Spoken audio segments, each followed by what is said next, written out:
Alright, where we last left off, you guys had just finished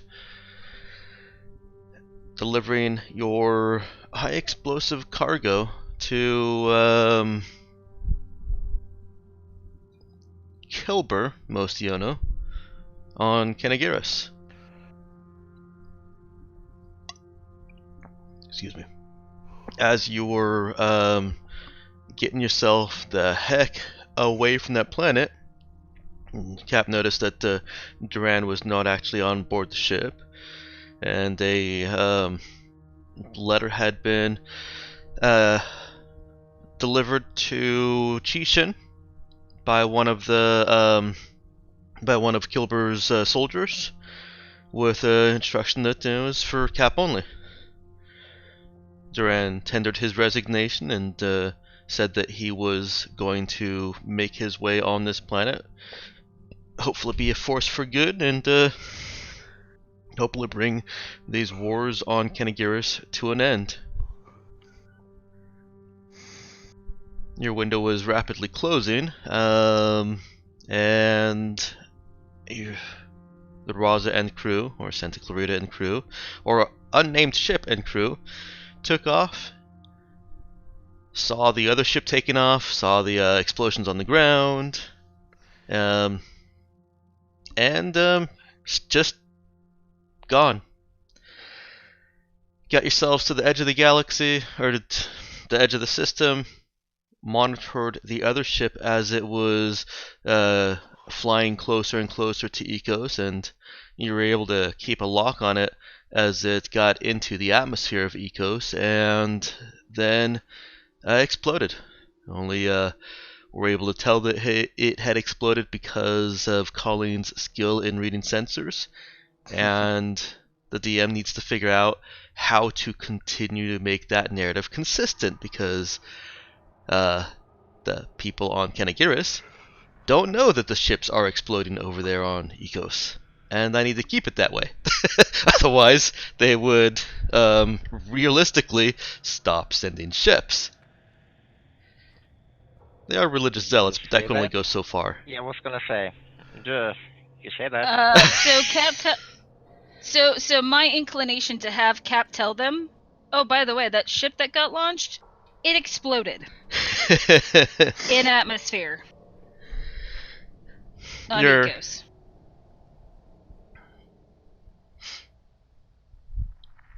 I don't think we've ever encountered this.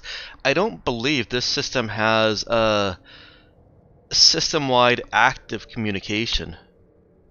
I know that beacons can be set, because I've set them and they just kind of keep looping a message, but actually contacting and getting a real contact with another communication device elsewhere in the system, in a different region of space,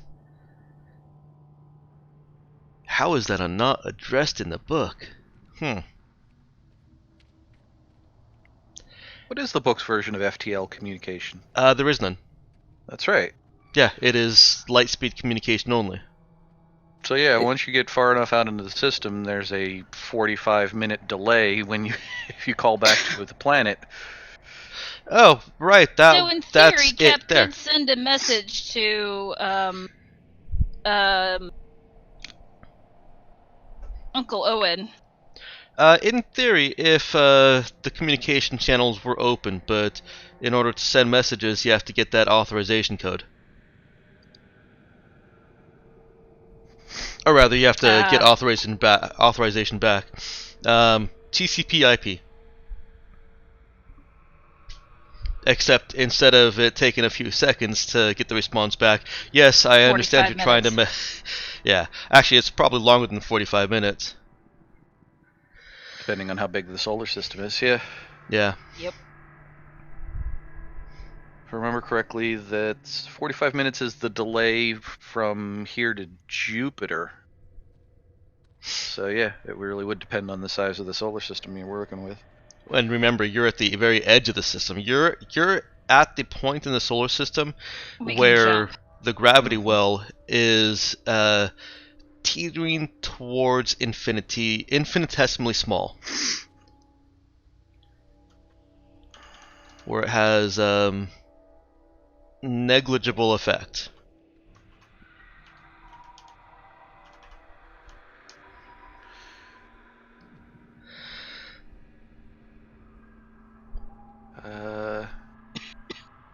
Well, the Voyager 1 probe is is just getting to the outer edges of the official solar system, like the heliosphere.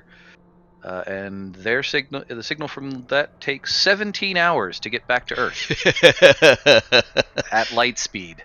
And I'm not familiar with what the heliosphere is.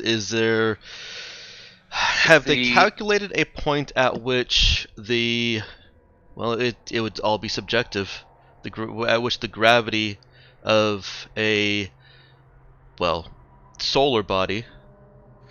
I think that is the heliosphere. That's the just like their Kármán line, where they've decided this is the line where space starts. The heliosphere is the line where they've decided the effect of gravity is so small that it's stop. Yeah, it's outside of the gravitational effect. Well, I mean, you're always within the gravitational effect of everything. Mm-hmm. But it's also outside of where light particles are actually effectively, causing.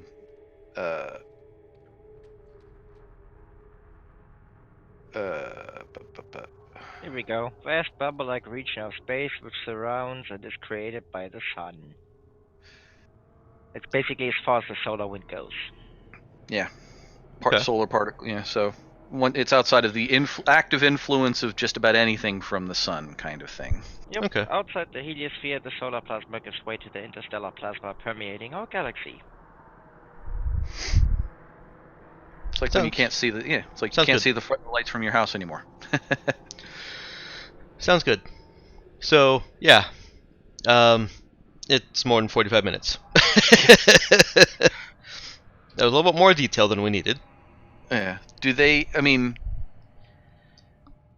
I would assume that because it's TCP/IP system, they have systems that listen for somebody requesting communication. So we could probably blast a signal back to the planet, whether anybody paid any attention or not. They could technically receive it. You can certainly try that. Just Star Trek it. Hail on all channels. Mm-hmm. Broadcast. Yeah. We just wouldn't know if they got it, and we could leave knowing that we had potentially disrupted the entire religion of the planet and then bugged out. Yes, you could. Hey, your religion is totally fake. Peace. And then they updated their Can't Go Here No More board. See, that's why I would want to deliver it only to Owen. So he could do with it what he wanted. Yeah, you don't have the ability to deliver it only to Owen. Right now, yeah. Yeah. We'd have to come back. So you guys prepare to jump? Yep. Aw, I wanted to ruin their religion. We can do it later. I was gonna say the same thing. You can do that later.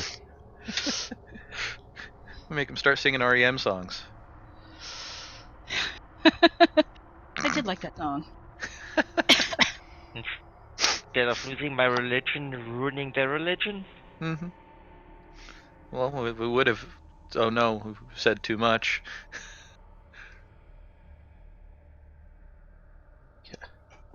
You're terrible people. Yes, you are. And the plan is still to jump straight out to Pana? Yeah, though I think didn't we want to change the designation of the ship? So at least we're not flying in as the Santa Clarita? Mm-hmm. But you've got 6 days in metaspace, you can do that. And yeah, that is something you can do in metaspace. Okay, I wasn't sure. Like if we needed to sit on the corner of the system ready to jump. Nah. And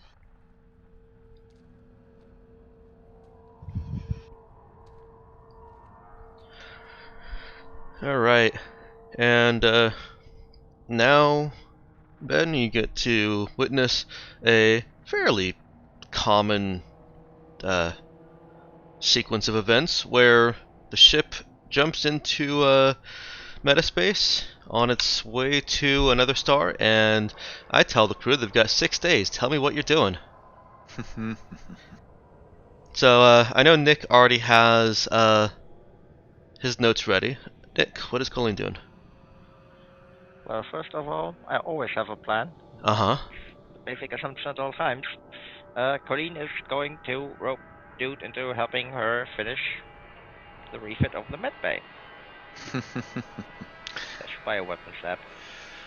Well, the one gun the one gun salute is done. And what a salute it is. Mm-hmm. Oh man. I think that's what Dude is calling it. Salute. I know. I think that's what Dude is calling it in his head. If we ever have to fire it, it will be a one-gun salute. Please, for my sake, never fire it. Because you think you still haven't figured out what the numbers are? Oh no, I get all that. I just don't want to hear it called the one gun salute. Oh, that's Dude's internal monologue. I'm not sure he's ever going to tell anybody that. I'll know. I don't know. It might amuse Cap. The feeling time he spacewalks, he's gonna paint that on the gun.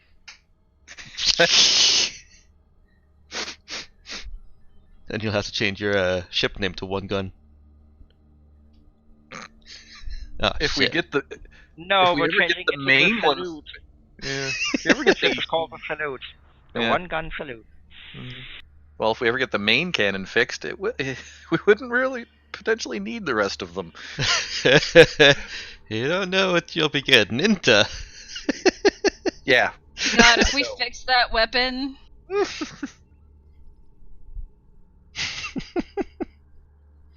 Yeah. All right. So what is Dude doing? Yeah. Let's see, because there's nothing else. Well, actually, before you go on, let me instead ask: is Dude helping Colleen with the refit?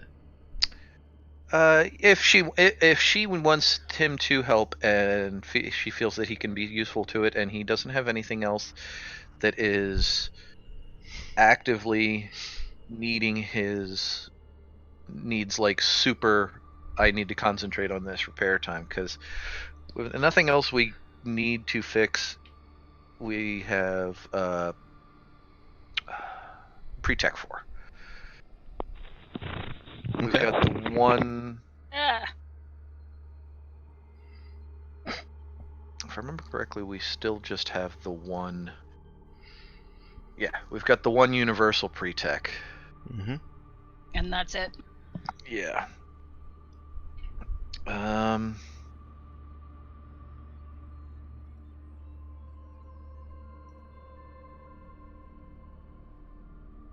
And I said witness here, Ben, but I do keep forgetting because I'm not used to it that you've seen a few of these, so this might not be new to you.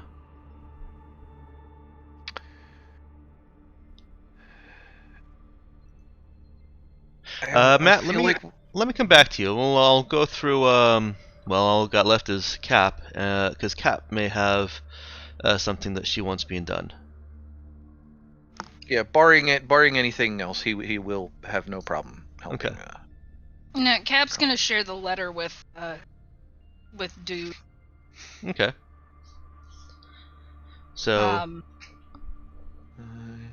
You didn't get that into the Roll20 as a handout, did you? No, I didn't. That's all right. Just refresh my.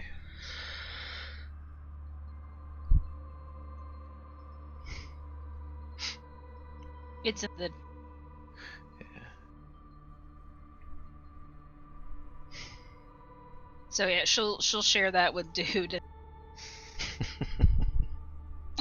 We can have a side discussion later. No, this is prime time for RP. If you want to have that discussion now.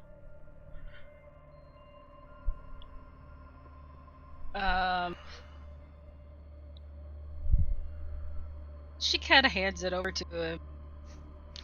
We can figure out what else we're doing. This can kind of happen. Cap's just gonna help fly the ship. Okay. And probably spend time working out and getting fighting fit, so to speak. Okay. And then yeah. Does that Cap ever covers visit our what we do. little homemade gun range? Oh yeah. I think she's there She quite spends often. a lot of her time. Yeah, she spends a lot of her time there.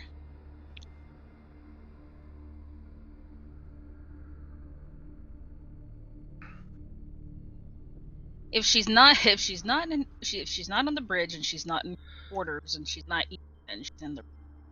Well,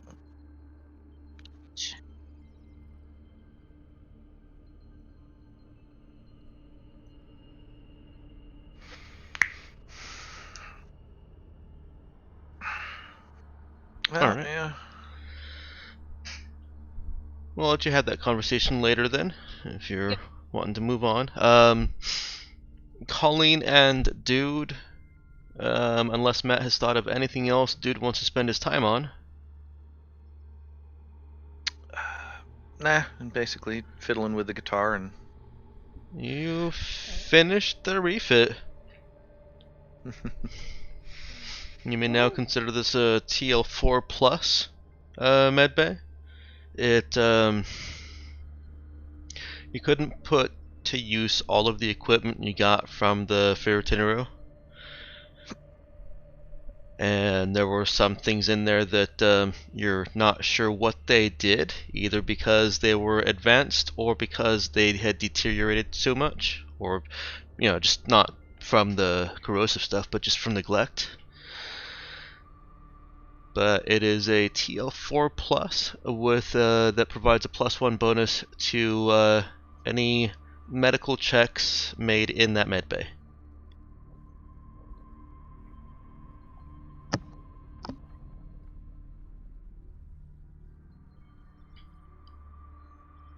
That'll be nice.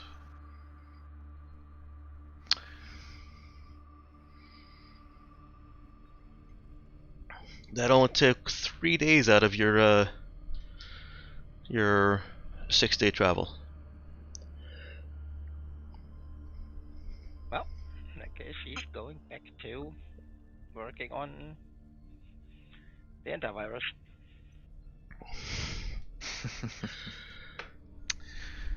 And she is now with the new equipment. She's gonna ask the age-old question on if that thing is natural or artificial. On the virus? Yep. Little samples of pteromotes. Okay.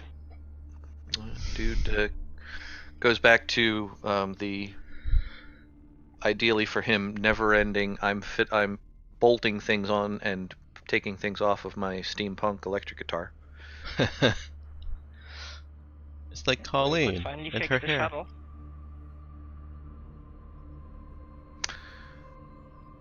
I thought that was just down hit points, wasn't it? Yeah. That's the very thing of bolting things back on.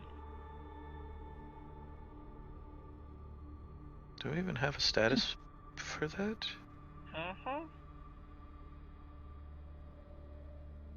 I think you may have confused him, Nick. Were you just making a metaphor, or were you saying that there's actually a shuttle that needs some repairs done? Yes, our shuttle needs repairs. We never fixed it after it took those 10% hit point damage. I showed it at 100% lattice. Atmosphere.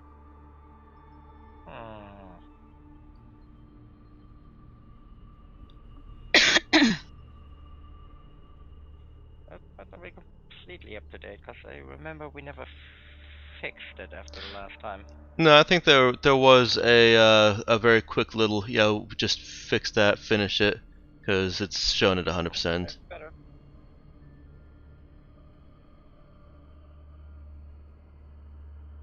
And if that was my mistake, then it's at 100%.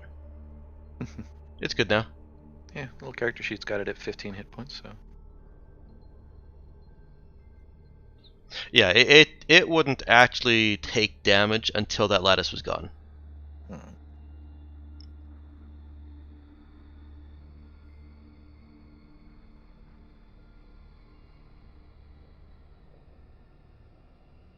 All right.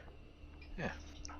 That puts 3 more days on the antivirus. 3 days fiddling with dude's guitar and doing whatever else. Cap spends a whole 6 days doing Helping pilot the ship. helping Slay. pilot the ship and gym and shooting range. In the interest of moving this quickly to our new player, you guys arrive at Pana. New ship designation? Oh yeah, you wanted to do that too. Too late. You failed. Nah. New ship designation.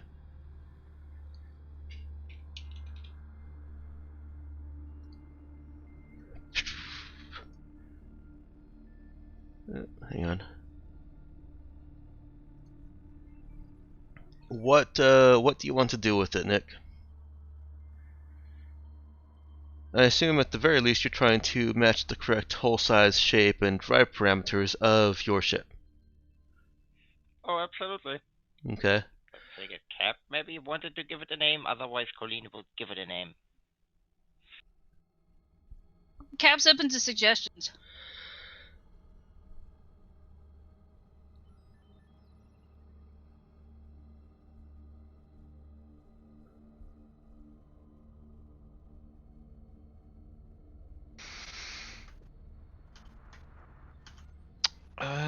What is Colleen suggesting? Give me a second to come up with something properly ridiculous.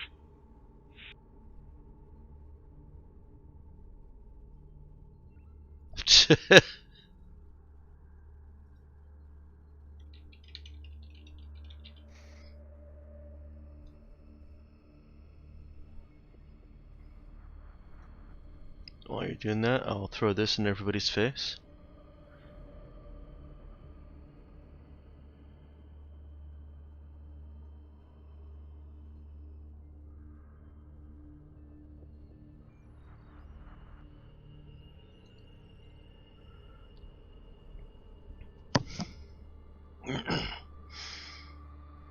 Do we have a fuel scoop?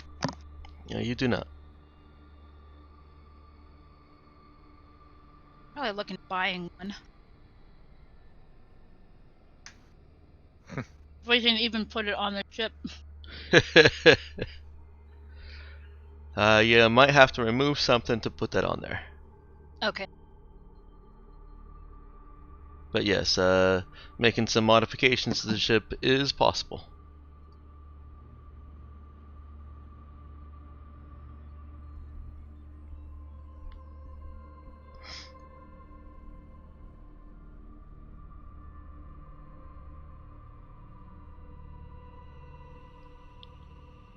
One of the easiest things you could do, I think, would make enough room, is to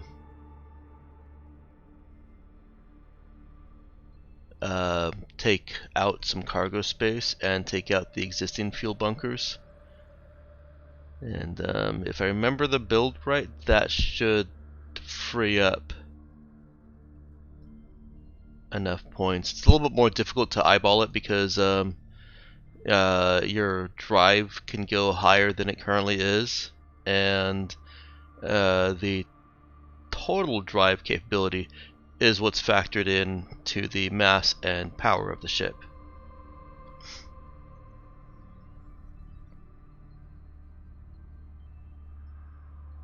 Huh. Ah. Yeah, fuel bunkers don't actually have a power requirement. Anyways, what are you changing the ship name to?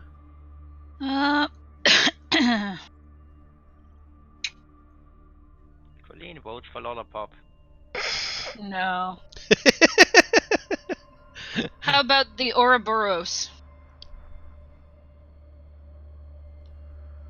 Do you The want to Rob or spell that Ross? every time? Is it Rob or Ross? No, or God damn it, Matt. Mike got Do the you joke. really want to spell that on every form? how about Zephyr? Zephyr.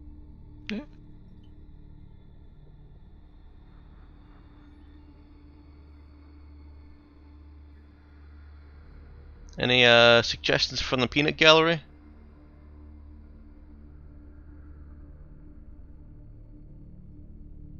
Thought Nick was the peanut gallery. Yeah, I'm including Ben for now. Yeah. I like So Zephyr. Zephyr's a good choice.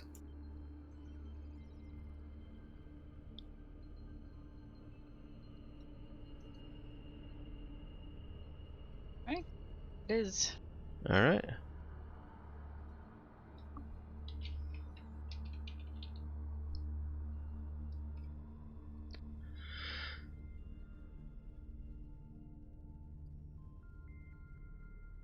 The Raza / Zephyr it is. That's a simple Is it though?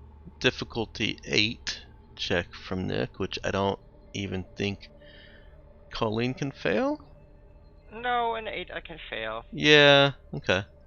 And 6 is... I can't fail. Right. And so you're not trying to match any known affiliation or specific starships. You're not trying to say that this is the Zephyr affiliated with Union or Galactic Mandate. No. Okay. Alright. I mean, are you sure?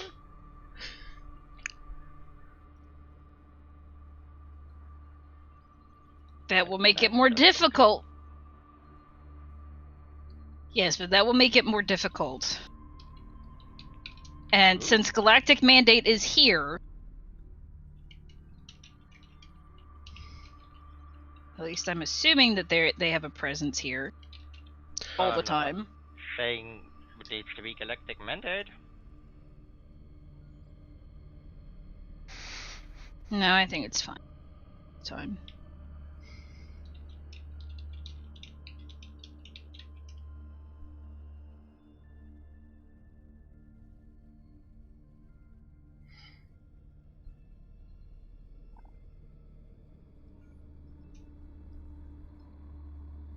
Okay. I'm not even going to make you roll because Should I? yeah. See, I could have changed everything. Uh, the chances were so small, and I know you would have just experted it, and I could not have justified it being using up your expert reroll all the way through your next set of interactions. So, yeah.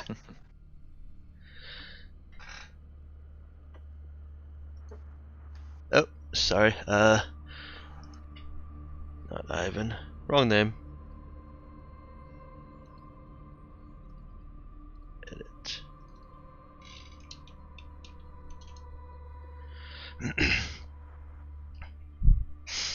The transponder has been altered to reflect Zephyr as a ship name with a new ident hash that incorporates the name, drive specifications, hull, all of that stuff into an easily interpreted code for navigational systems planet-wide and station-wide.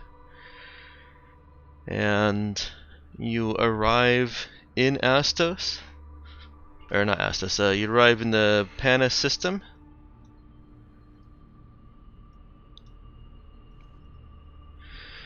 which, as I said, does not have a page, so we'll have to use your imaginations right now. It is a star surrounded by... Oh, and I meant to update features too. See? Just not getting everything done. Let's see, where am I at?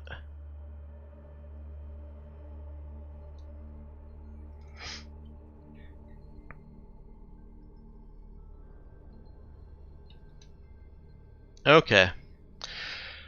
I'm going to add something to the handout here real quick.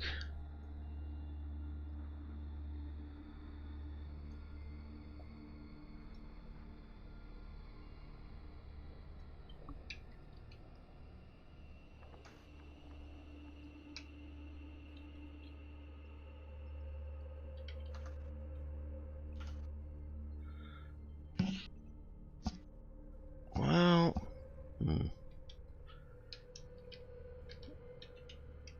I'm actually going to ask you guys for opinion on style.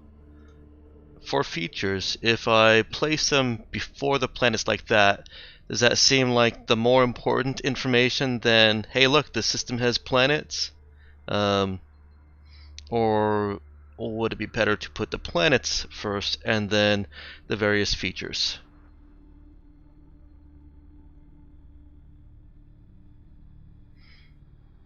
Those features, of course, are where you could potentially hide a ship. I mean, it makes That's sense helpful. to me to have the list, system features then planets. Yeah, okay. Makes sense to me at least. I also prefer the way it looks formatting wise, because putting it after made it look like they belonged to Astos.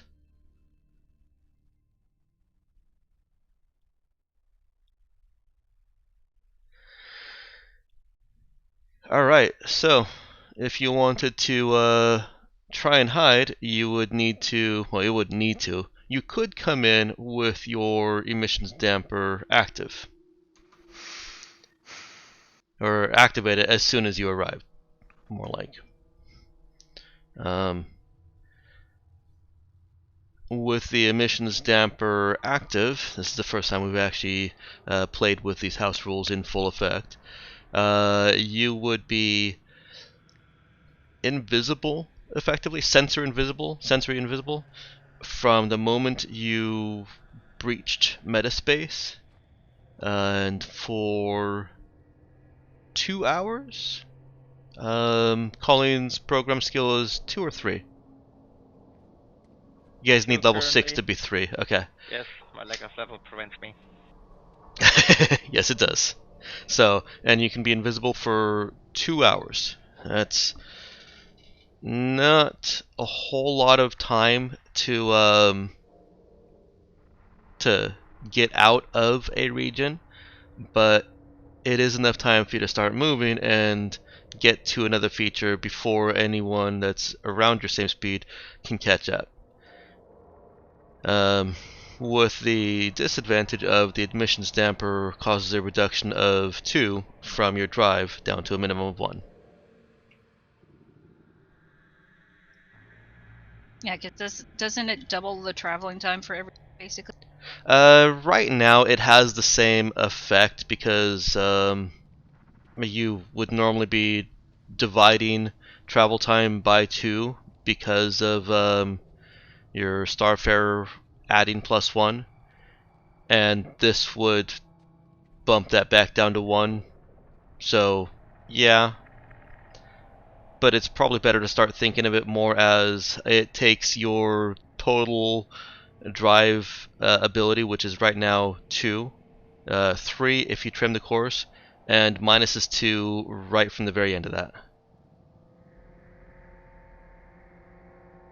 So presently, you can't get your drive speed above 3, and the emissions damper is always going to bring you down to drive speed 1 with base travel times. The emissions damper does, however, cloak your approach to a region, which normally a region will know that you're there a couple of hours before you arrive.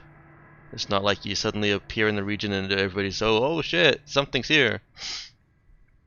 So it prevents that, and again makes you invisible for 2 hours after arrival.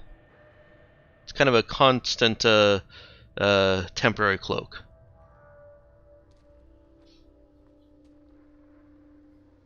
And I am still open to suggestions on if that's too complex or If it doesn't feel worthwhile, I'm still open to feedback on that. But after the game. Well, I mean, are there any other ships around? You're not One detecting point. any other ships as your sensors start feeling around in real space. You're still you can tell what's around you before you actually get into real space, and there's nothing around.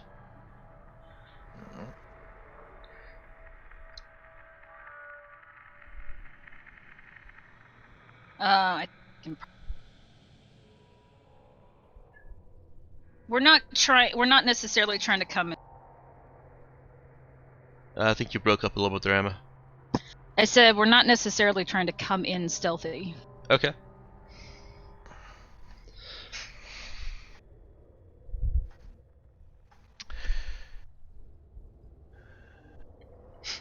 Yeah, I mean, we don't want to be suspicious immediately.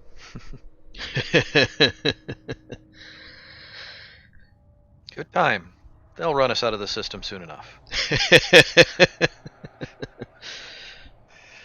You clear the landing space, or the landing space in real space, and pop out of meta space.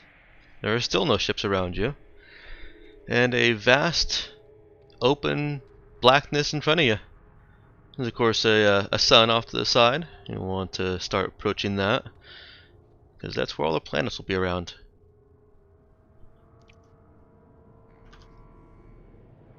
I think we're to No. Astos. Still breaking up, but I think you said that you're going to Astos. Yeah. Okay. That's what I got. Sorry if my connection's kind of crappy. Okay. I think it was just distance from the mic.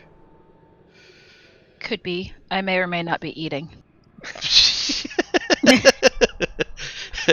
So it may or may not be your connection. It may be me moving my mic away from my mouth so I can eat and don't make crunchy noises. Alright, it's going to take you one day to get into the region of space containing Astos. And on approach, you do see dozens of ships in orbit. All different idents, all different corps and entities.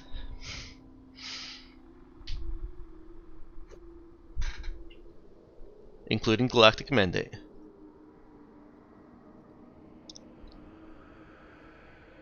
I'll just consider ourselves lucky if they don't open fire immediately.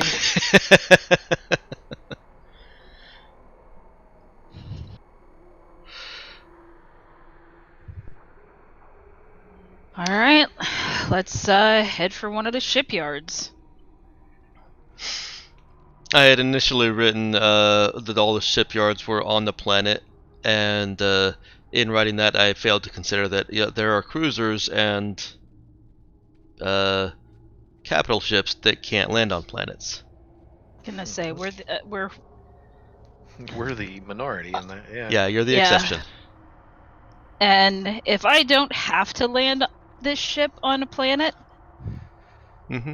because it is a cruiser, which they go, we know a ship that can do that. What? You mean you think that that's a giveaway to what ship this is? What a crazy Possibly. random happenstance.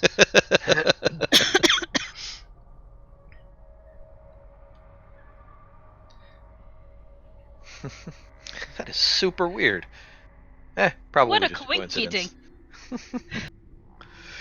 There are also a number of space stations in orbit around Astos. The majority of them look to be owned by the various corporations. They're all small stations, those corp owned, with a small station for the Galactic Mandate as well. Yeah, we're not going to that one. There is also a large space station that identifies itself as being Astos government property, as well as a small station that is, well, it would just be another corporate station, but it's not from one of the outside corporations. It is proudly identifying itself in its hash as an Astos corporation.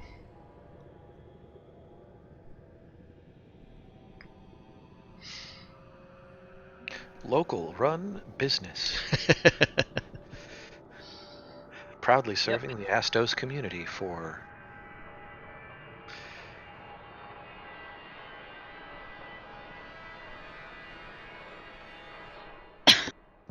As the music goes trill. I can't hear it.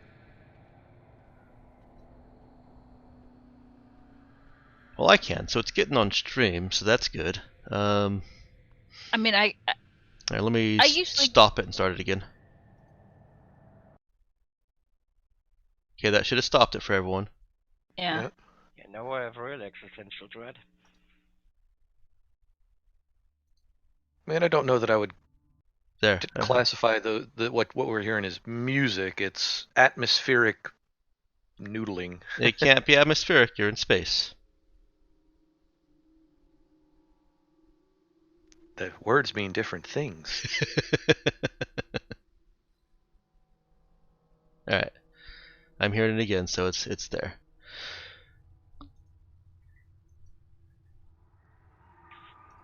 There we go. That's it. Yep, existential Funny dread. enough, suddenly I wasn't hearing it. Yeah, it was very quiet start. So which of the stations do you want to visit? They're all offering quick and easy refuel services, and a variety of them have limited shopping services, although they are just for the quick and dirty. There's no duty free. It will be the stations are the 7-Eleven of Astos. They even offer gas. Huh, that's so... Yes, they're the 7-Elevens of Astos. I was going to say, so totally the 7-Eleven. Out of curiosity, what ship classes does the Galactic Mandate have in the system?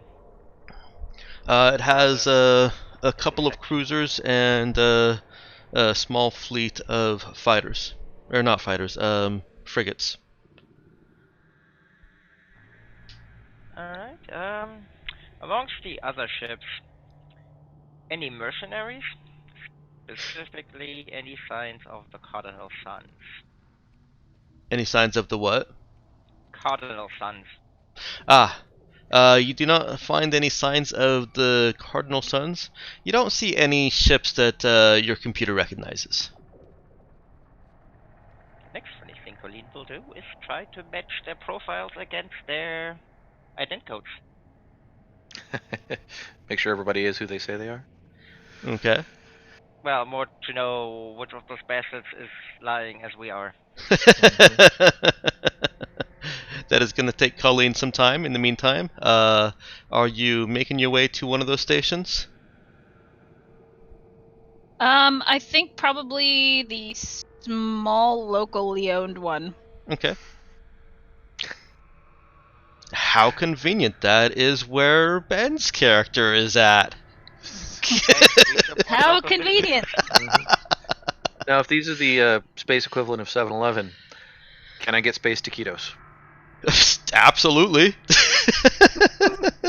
Yeah, we want to get some food here for sure. But they only have jalapeno cream cheese. Colleen is excited. Food will be fine. I would be disappointed, but food will be fine.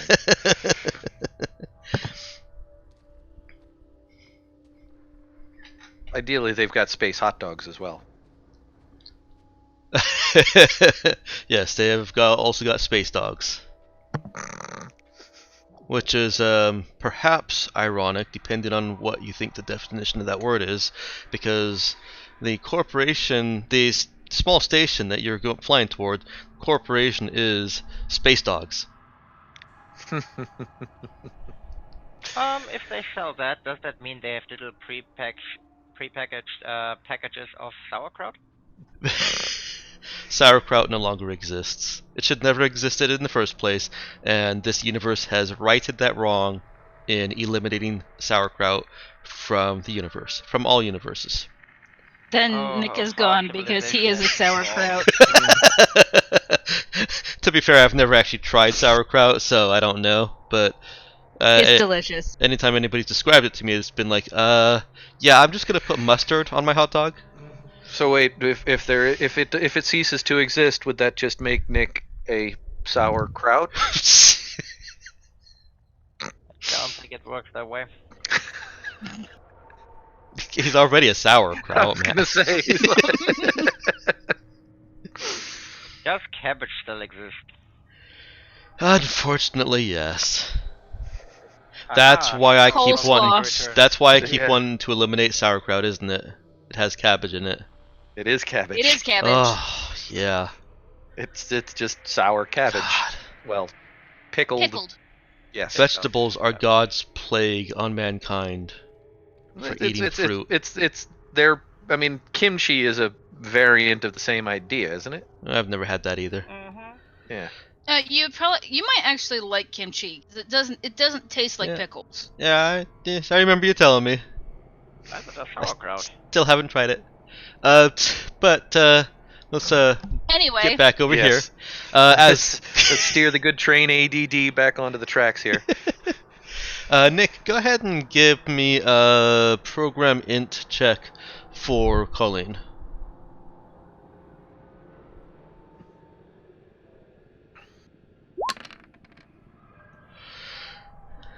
The identities that she has checked so far aren't seeming to, well, they are seeming to jive. They are seeming to match. Okay. Which is more good for you guys, because if there aren't that many people trying to hide who they are or deceive who they are,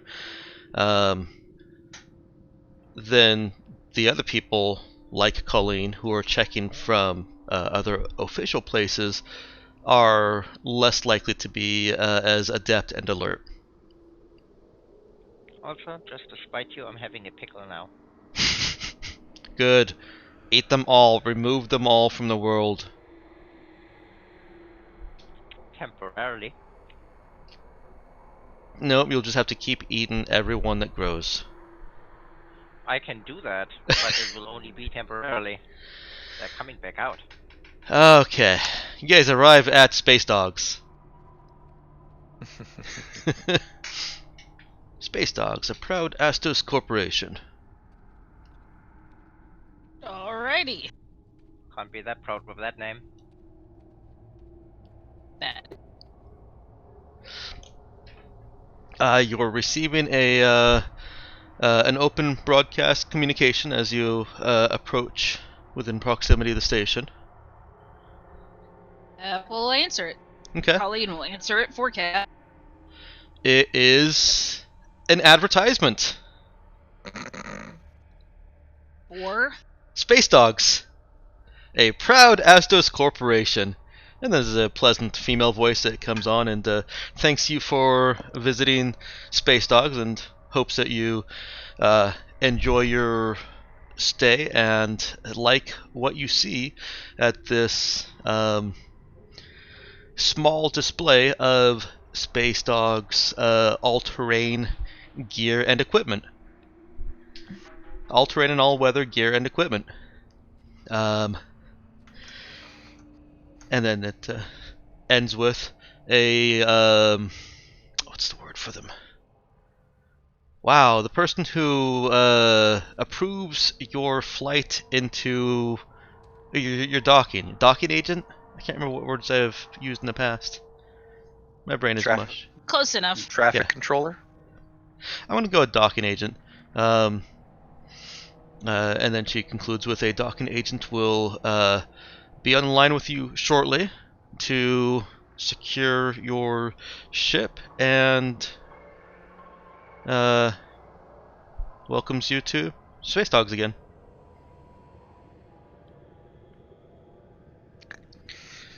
A few seconds later, Space Dogs.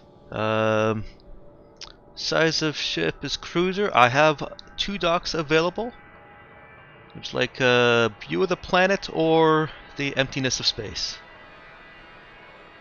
Which is less expensive? Oh, it's simply a matter of preference. There is no fee associated with docking at Space Dogs. Ooh, can we have the view? You don't charge for it? I was gonna say, I like this place already. Yeah. Planet view then. Very well. She gives you docking instructions.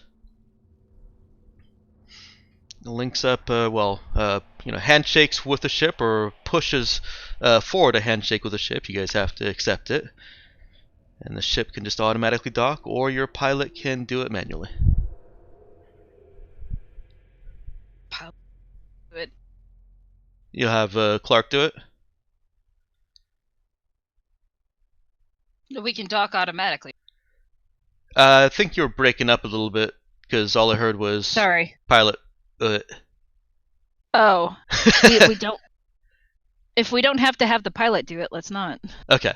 So, yes, dock it up. Volunteers. Your ship docks, and the airlock locks, and you're able to leave your ship and get on the station.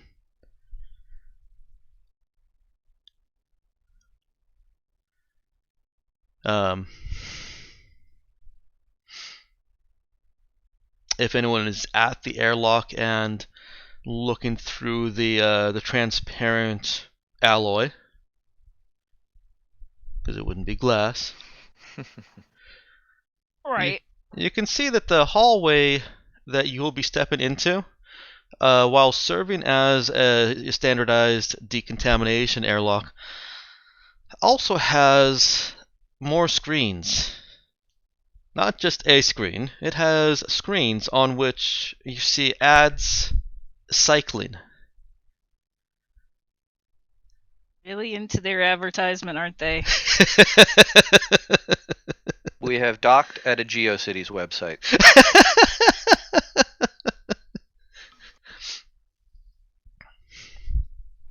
It's free.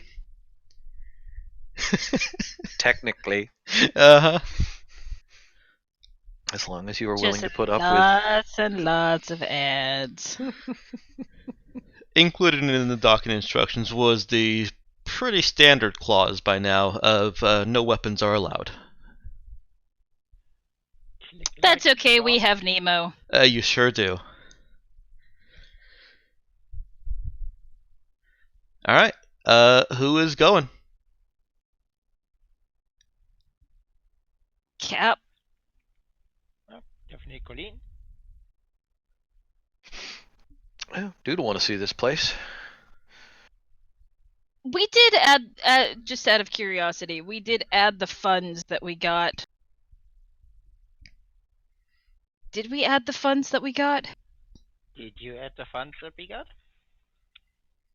For selling the high explosive? Mm-hmm. Hyper explosives.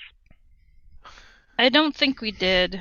I don't think so, because you got a lot more than what you've got sitting there. Yeah, I forgot what that total was. We got I know you negotiated a slightly better deal. It was 850. Yeah. So yeah, we definitely don't have 810. I will fix that right now. If you want, I can do the math on it for you. What was it? Just yeah, 850,000. Yeah, you've got a calculator on your computer. You can do it. Yeah. You have to learn how to do this, kids. You won't have a calculator with you all the time. I have one on my phone. Mm-hmm. They're on watches now. Mm-hmm. I mean, they've actually been on watches for longer than they've been on phones. But they're on smartwatches now with touchscreens. Mm-hmm.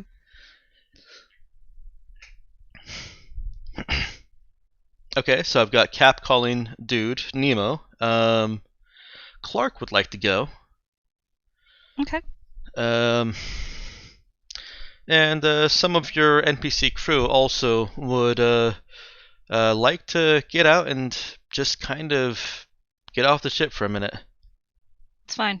Okay. Yeah, it's not like I have money Stay to out of spend. trouble.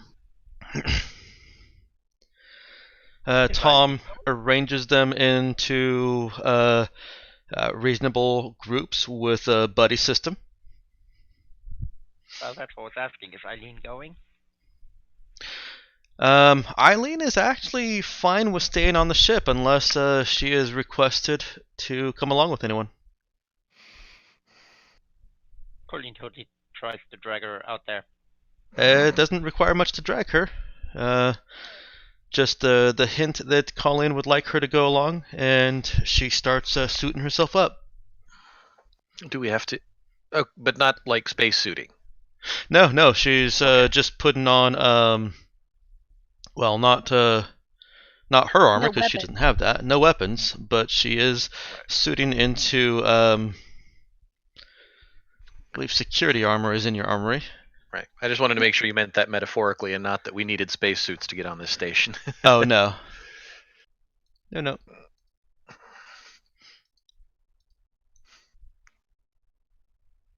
Yeah, no, she's just putting on security armor. You know, you could wear something more casual. She glances at Colleen and continues putting on her security armor. It's probably casual enough for her. Ebba's also wearing her normal armor. Colleen hears Dude from sort of around the corner in another part of wherever the sort of the locker area. Hey now, you're the last person who gets to talk bad about people's fashion choices. Let people do what they want to do. You haven't heard word one from fashion choices. you hadn't heard word one from me about yours.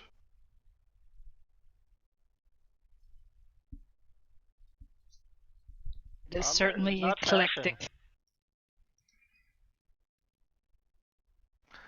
Unless we're suiting up for battle, everything's fashion. As I said, I'm the only one with fashion choices around here. No. Cat pokes her head around and says, "I've got that stuff from Mona." And a choice of no is still a choice. And hey, my t-shirts are fashionable. What the hell are you talking about? Eileen inclines her head towards her helmet and says, "I'll leave that."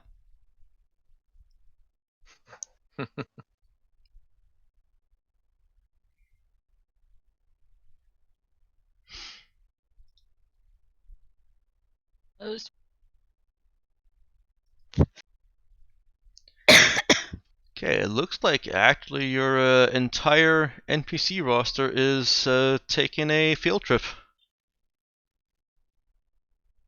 This could be potentially disastrous. Let's do it.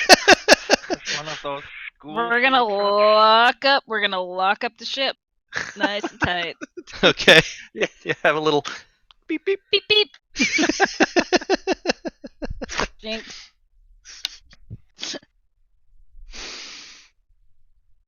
Turn on the alarms. I still want somebody to make a car alarm system where you can customize the noise that your car makes when you click the little beeper to activate the alarm. And I would want a car that just had the old Wile E. the Roadrunner meep meep. Yeah, but you also want that for your horn. Yeah, that too. All right, as you exit the ship and get into that first airlock, a scanner runs over you guys, and a pleasant voice determines that no decontamination process is necessary.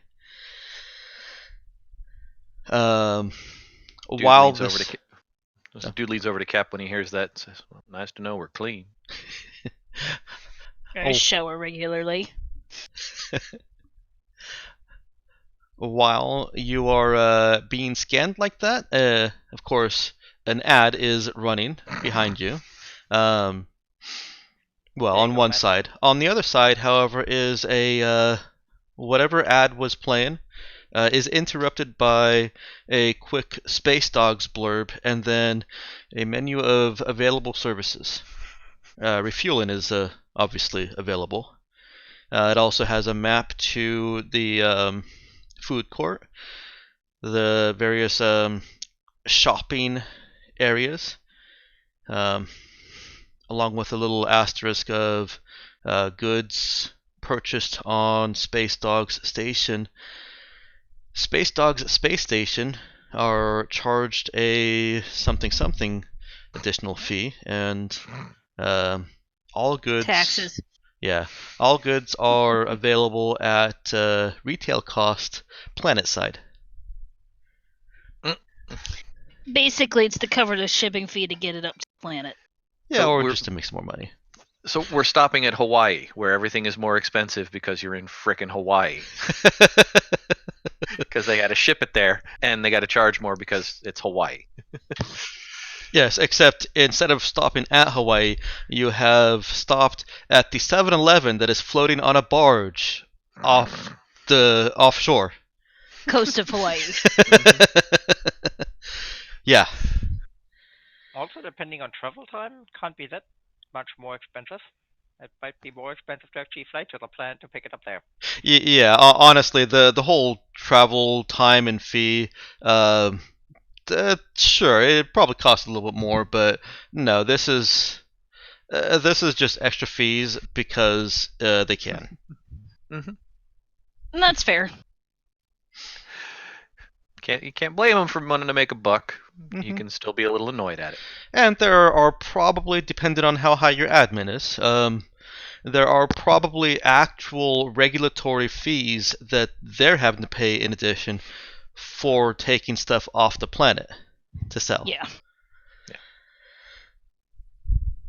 This entire situation, and you can infer this just by how many corporate ships are out there, is going to be very heavily regulated and capitalist in all respects. So prepare to get fleeced. A little bit at least. I'm going to flip over to Ben real quick. You still with us?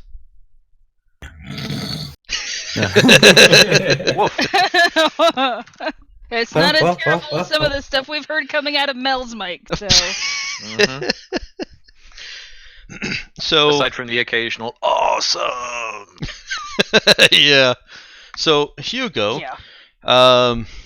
where he's at, he's in relative comfort, and he has an opportunity to see about half of the ships coming in. He can easily turn that around to see almost the other half. He can get a pretty easy view of maybe 90% of the... Well, not 90%. There aren't that many docks. But say 3/4 coverage of the docks on this space station.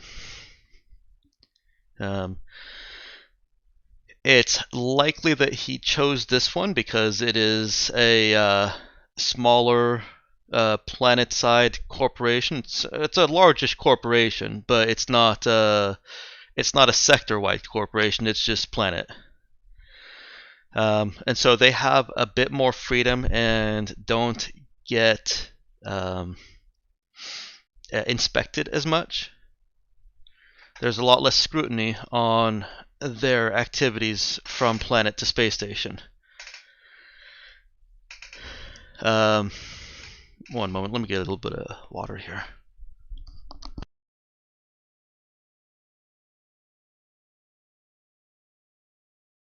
So Hugo will just have his binoculars out, just scanning the quote-unquote horizon, making sure he's getting a good eye on everything.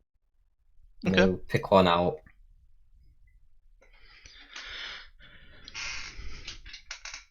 So during this time, Hugo will probably be just every now and again going up to the shop, getting himself a slushy, and then heading back. Okay. On one of his trips back, he sees this large cruiser-class ship amble up to the dock and take its place. All the lights on the outside of the station side of the dock confirm a good connection, and he's familiar enough to know what the various different flashes on the light mean, how long of a duration before the light comes back on. They have proceeded through the airlock and are in the decontam/services corridor. And you can also kind of estimate that based on how long it took between those flashes, they either move really slow or there are a few of them.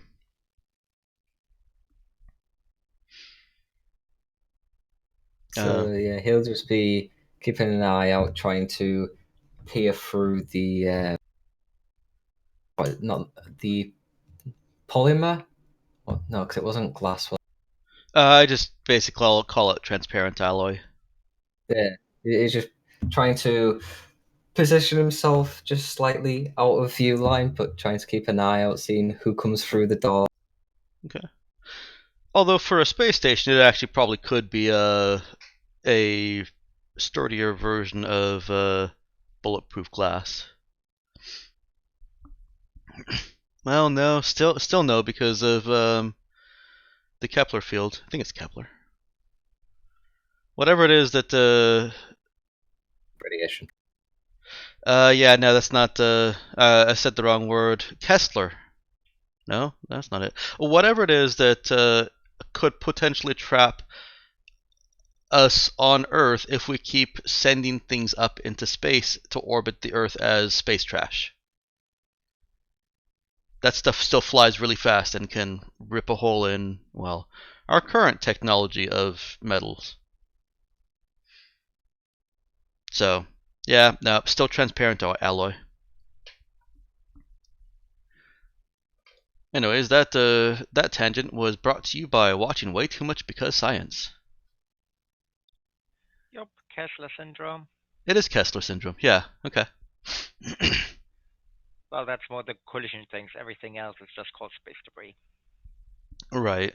Well, the Kessler syndrome, if I remember right, is the name they've given to the potential of trapping us on Earth, so that there's just never again a potential launch window that doesn't collide with something. Runaway chain reaction of collisions exponentially increasing the amount of debris. Yep. This is the first off-world ship that Hugo has seen since he ended up in his predicament. Yeah. So, yeah, as soon as after like psyching himself up a little bit, he's going to begin walking, sauntering over towards the like decontamination doors, and just like leaning against the wall, just waiting, thinking, "Don't mess it up! Don't mess it up!" Okay.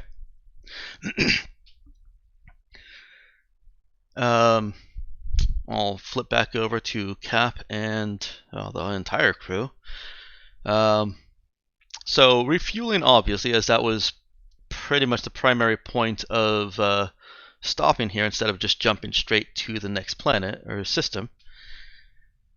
The other services offered are you can or the other services available before you even go into the shops is you can specify sizes and dimensions and have travel and oops. Well, yeah, basically a tire that is suited to those sizes brought out and presented for a small fee. Can we just assume that?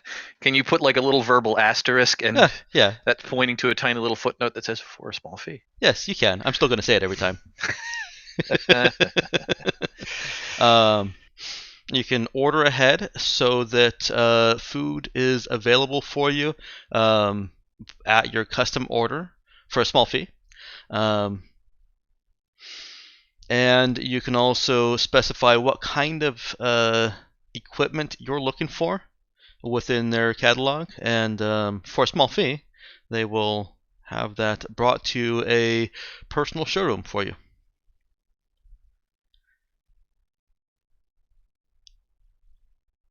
Space Dogs specializes in, as I said earlier, kind of all-weather gear and equipment, and that includes all-terrain and all-wear.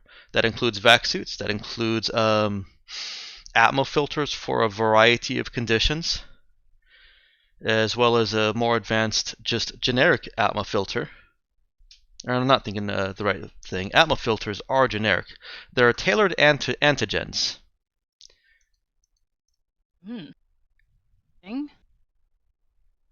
Tailored antigens. Tailored anti-allergens. So, like, if we know we're going to like a specific place and it has. Mm-hmm.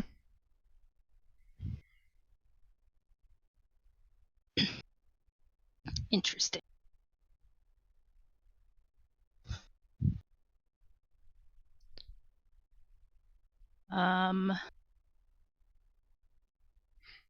Cap doesn't feel like paying all those small fees, so. Okay. They can. Shopping. Oh, what's that, Nick? She prefers window shopping. Yep. Ah, yes.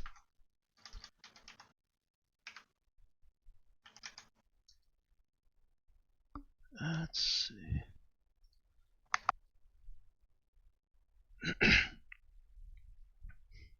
Okay. When you conclude your transaction for the fuel, a pleasantly appearanced female, pleasantly dressed and pleasingly attractive female appears on screen and tells you that your courtesy survival kit, or your survival kit courtesy of Space Dogs, will await you on return to your ship.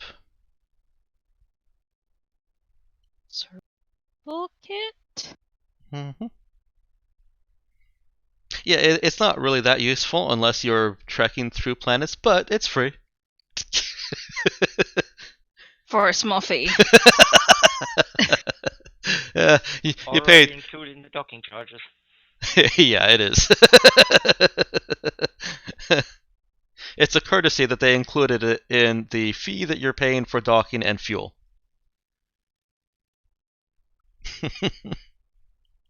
We're paying for a buck, I guess. And you are ready to exit the finally exit the airlock.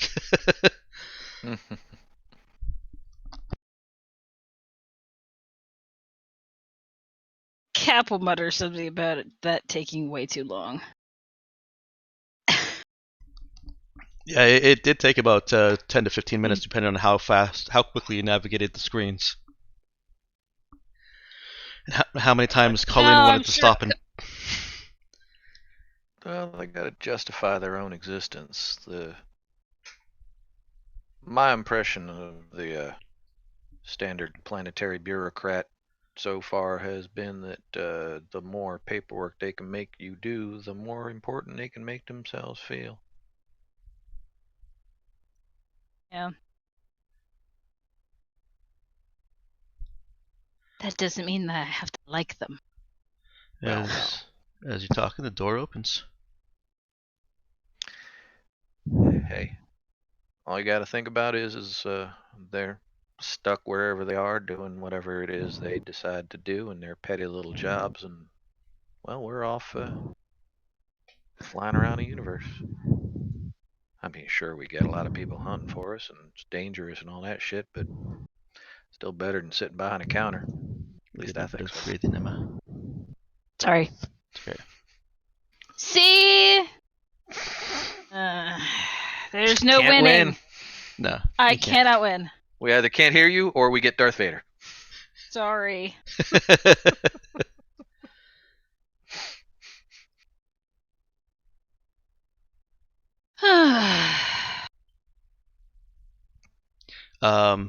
Ben, Hugo was able to hear that last bit of the conversation there. In which case, yeah, once he hears that, he's gonna like just look around the corner, walk up. Hello, name's Hugo. Pleasure to meet you. Couldn't overhear what you just said there.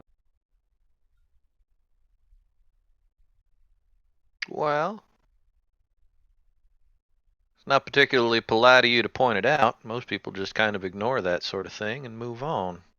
Well, I'm hoping to maybe use it my advantage.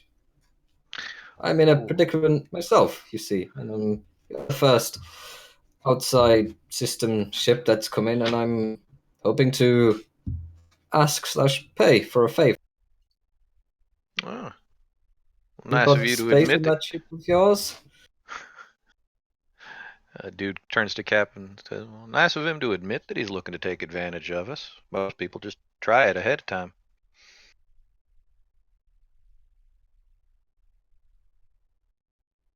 Cap looks more than vaguely displeased. one notch further down on the resting bitch face style. Yeah, there's actually like actively a slight frown.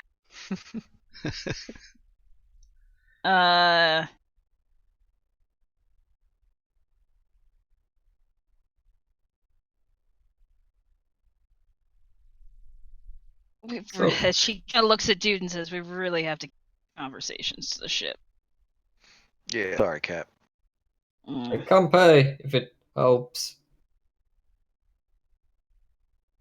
I mean, It depends. Where do you want to go? Because the last anywhere away from here. Just anywhere. the last person who wanted to make a deal for transport and that sort of thing really kind of stiffed up. I can pay up front if it's needed. I just need to get off the ship off this place as soon as possible. Is that doable, or am I to wait We're here a bit gonna longer? be here for a little while, but if you can pay for passage, we can get. Yeah, I mean, we just got here, man. Literally just docked. And after 15 minutes of watching advertisements, I am going to not leave right away. Oh. I mean, before there used to be a service where you could pay like an annual bit per year to like get rid of the adverts, but then they didn't like incorporate these, approved adverts that you'd view. So eventually everyone just ditched it. Wow. Social commentary. Yeah, you used to be able to block them ads, but then, some got through and then just everyone abandoned it. So what you doing in this place anyway? Refueling. Oh. You're come to come see the planet below? Quite interesting. Sounds to me like you aren't that interested in it if you're trying to get away.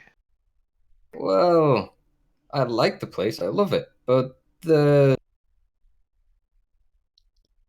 may have done something I kind of regretted. Ended up selling some cargo that I perhaps shouldn't have.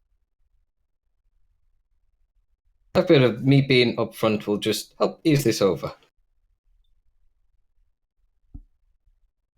Honesty is the best policy. So, like, are you just kind of unwelcome, or are you like actively wanted? We I associate with you, and we got police up our nose. I haven't figured to find out yet.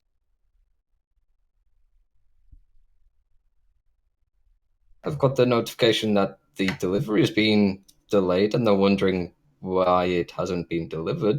Yes, currently just hoping to get away before they find out what happened to it.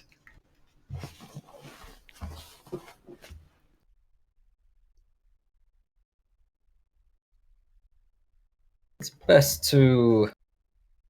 I mean, don't get me wrong, I love the place and the place I worked for, but it was just monotonous. Flying to here, to the other system, back again, here, back. Got a bit boring after a while.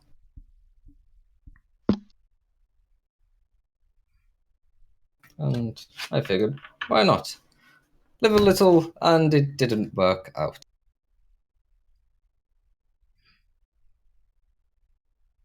Clark interrupts, and says, "Excuse me, Cap. I'm gonna get myself some grub." That was probably his accent. Close enough. And he leans in and says, "I don't trust him." Yeah, typical Clark style. And pushes through, well, not through, but makes his way through and heads onto the station.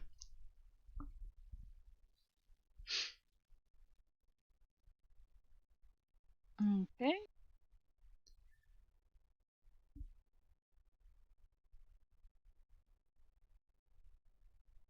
And what was the last thing that Hugo said? He wanted to live a little, but things didn't pan out.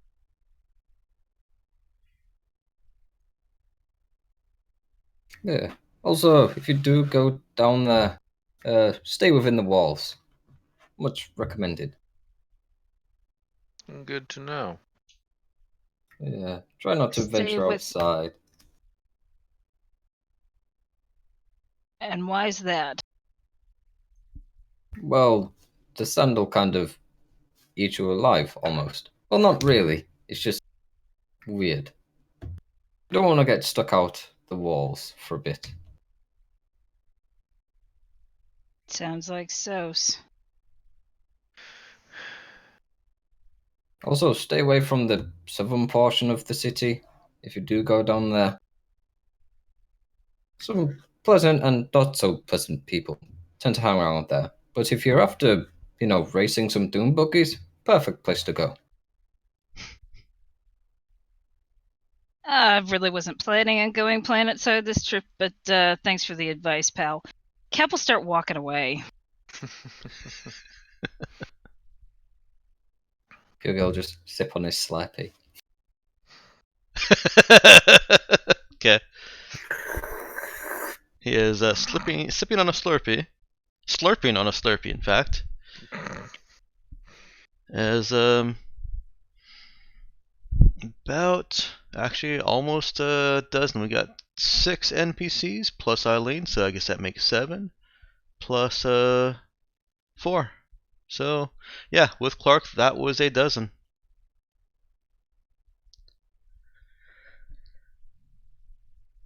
And they give a variety of acknowledgement to Hugo as they pass, from not at all to quick nod, or to looks like a 10-year-old boy just staring at Hugo as he walks past. If he stares, I'll just go offer him a bit of my Slurpee. He stops, reaches his hands out, Yeah, I'll hand it over to him. takes the Slurpee and starts walking with it. It's a mix of strawberry and blueberry. And he starts drinking it. I like strawberry. I can't take artificial blueberry. It's just so disgusting. Ah.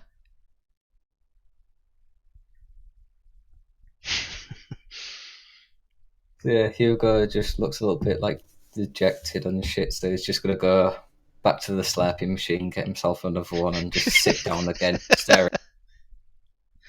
Okay. I will say as GM, as introductions go, it wasn't the worst we've seen. No. It actually wasn't bad. Hugo's in a precarious situation. Yeah, but Cap's gonna go. You know, We got shit to do. get stuff. Yes. Okay. Your NPC teams are Vander, Tom, and Tuvan are doing a thing, while Kevin, Chishin, and Kastan are doing other things. Clark is off on his own. Eileen is with Colleen. What are you guys doing? It is classified as a small space station, but a small space station is still pretty large. Probably village-sized. If we go back to our fantasy references. Yeah. And there are a variety of entertainments available in addition to the gear and the shopping. The entertainment is themed around the Space Dogs theme of traveling, exploring, going different places. There's quite a bit of sandy terrain gear, guaranteed to keep sand away from you, and patented exclusive technology that keeps it out of all the little nooks and crannies of traditional vac suits, degrading their lifetime. And the typical selling pitches of how this stuff is so much better for if you want to go planetside on Astos, and it can be custom fit, tailored, etc. The entertainment stuff is, like I said, it's also tailored to Space Dogs, and that you've got a video game where you're skiing down a various terrains, or hover skiing, or whatever the future is. Probably snowboarding, actually. And having to avoid cacti and sandworms, and yeah. Okay.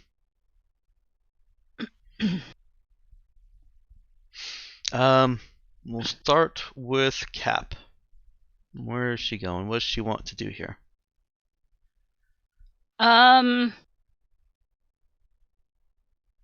Get some food and then go look at like the vehicle stuff. Okay. All right. Food and clothing. Okay. Dude. Since it rhymes with food.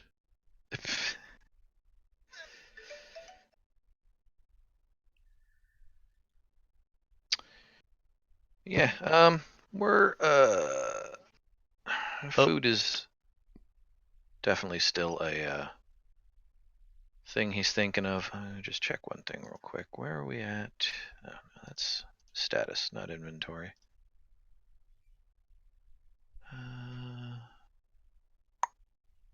Okay. Just making sure we had at least a reasonable amount of scrap still. Couldn't remember off the top of my head.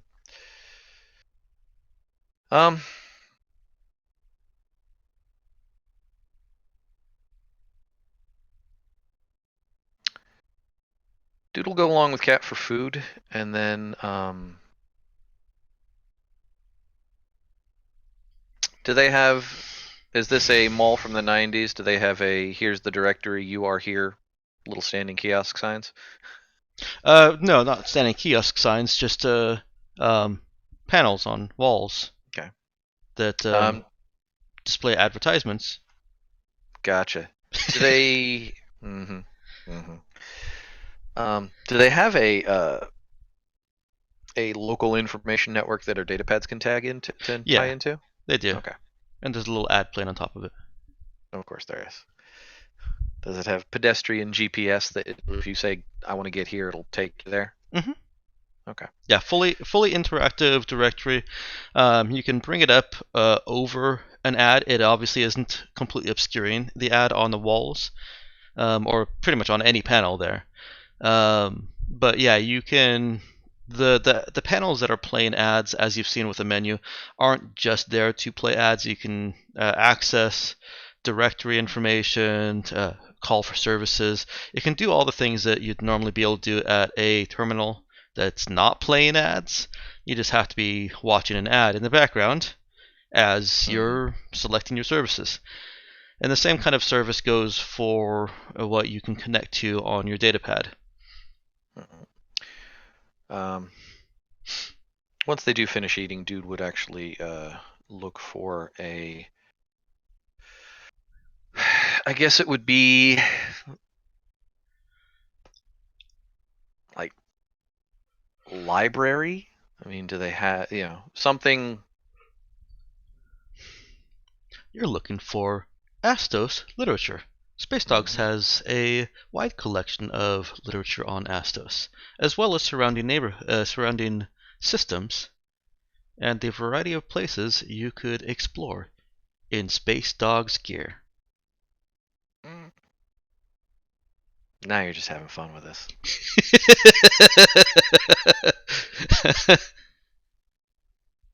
Yes.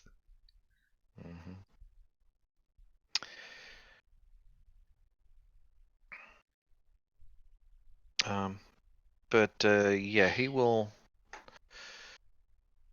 want to head to that library once they finish eating. Okay. It seems more of a literary travel guide.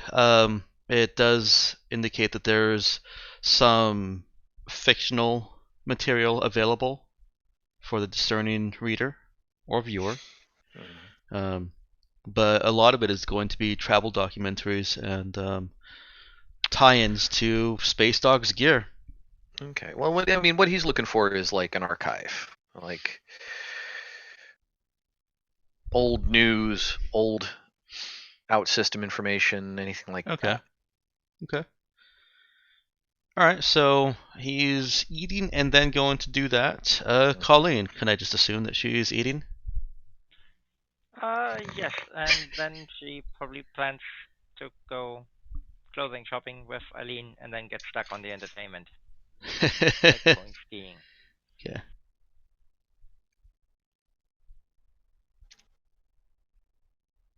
Hang on real quick.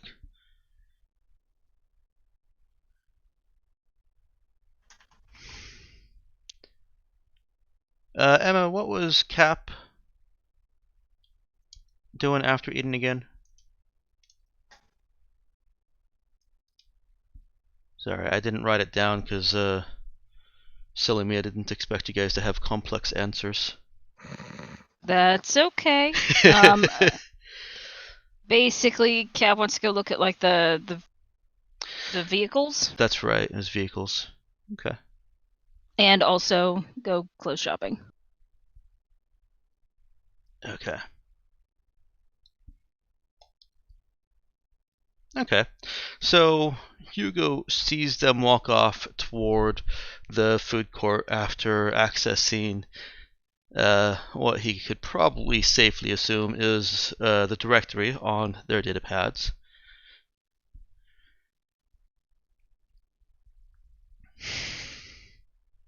And the other two groups kind of that split off from them, they actually are all going to the food court as well. They're kind of going in their little private group though. Kevin and Castan are having a fairly spirited conversation with Chi-Shin chirping in here and there. Vander, Tom, and Tuvan, who now has a strawberry blueberry Slurpee, are walking in more solemn silence. And they sit at their tables respectively. You guys see a ring of potential food places. It's not a huge selection, but you've got options. And we don't really need to get into spam. That's not spam. We don't really need to get into the specifics of it. You guys can just your characters are eating something that is enjoyable.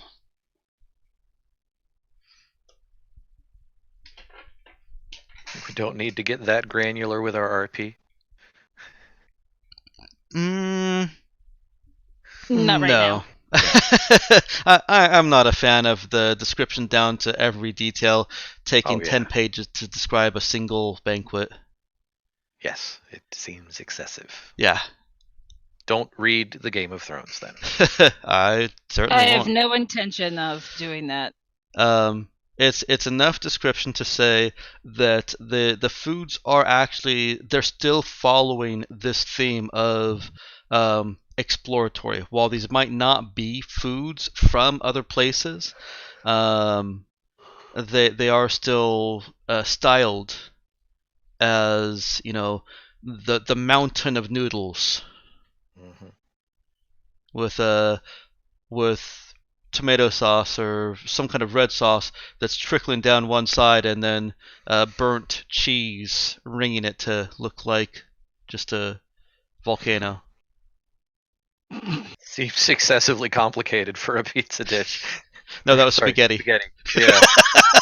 But that's the kind of stylistic dish you're getting. So lots of advertisements and tourist trap food. Got it. Yep. But it's at least decently good tourist trap food. It is. Well, there you go. That's what really matters.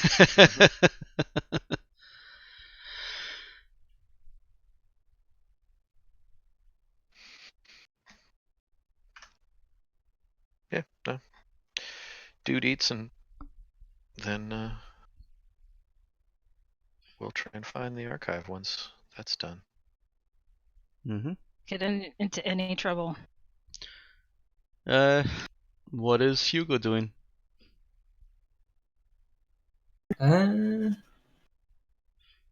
think honestly, he'll be trying to survey their ship, just try to look it over and figure out what's going on.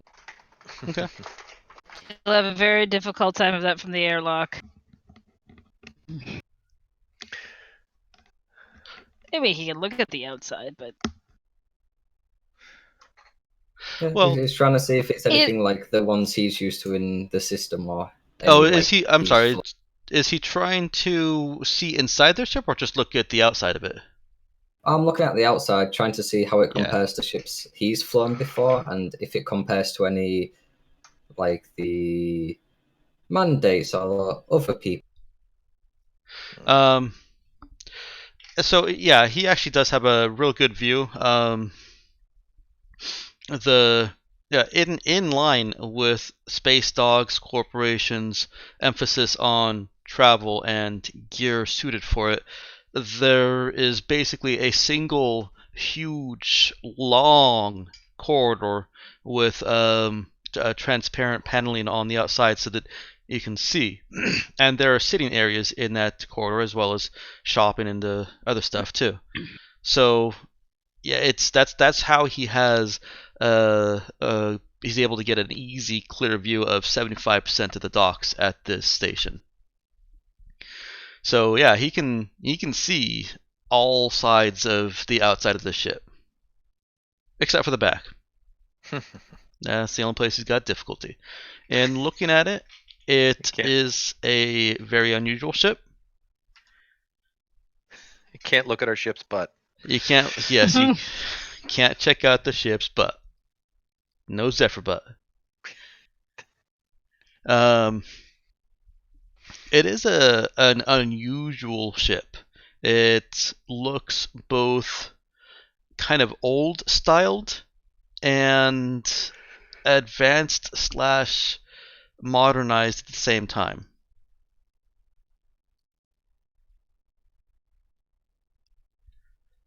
He'll just be like scratching his head, just like, okay. It has vectored thrust nacelles, which is something he doesn't typically see on ships of this size. Maneuverability isn't usually the primary emphasis on ships once they get above frigate size and can't enter atmosphere. And it does have some obvious weaponry on it. 4 turrets and what looks like a main cannon.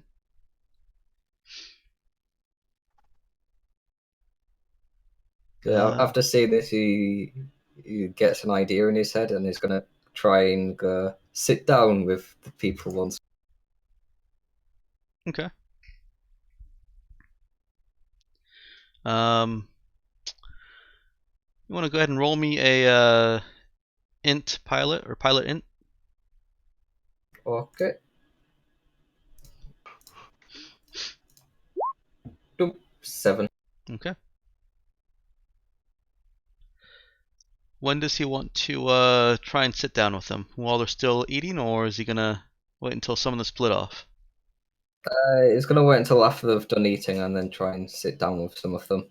Okay. Don't want to interrupt them while they're eating. Alright. Dude, as you get up, you see the man from the airlock. He's approaching your tables.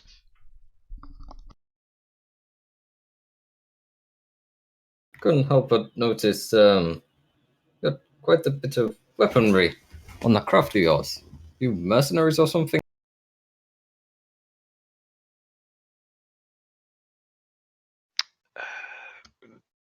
Dude kind of looks up at him.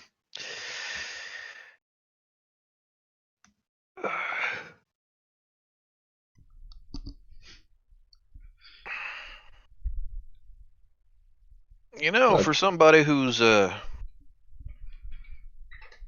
seemingly fairly desperate for somebody to do you a favor and get you off of this place, it'd be an awfully nosy. Well, just more of a case of, if you were, I'd be very happy to offer my services. If that's what it requires. Uh-huh. Is Cap still there, by the way? Yes, but let me put a pause on the scene just real quick. I need to relay some information to Emma.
Let me make sure I've got my names right.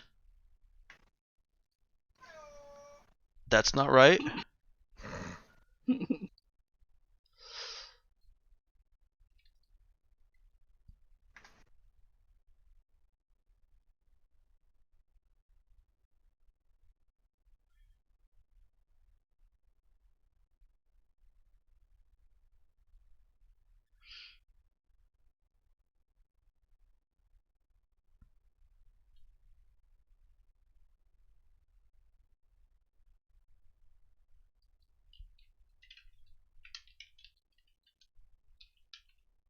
There you go.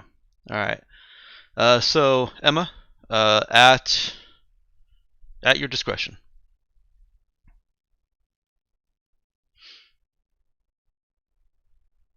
Now let me add one piece to that.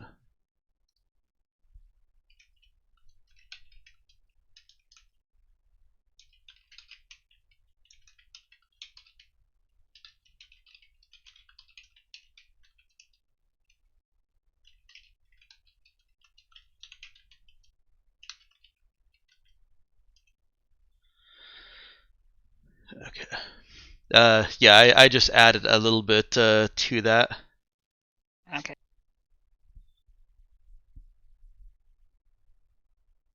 So can actually probably just make that a response to what Cap asked. So I'll fix that real quick.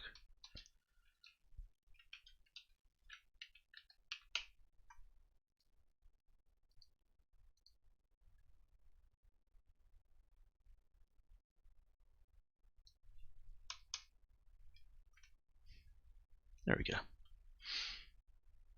Refixed.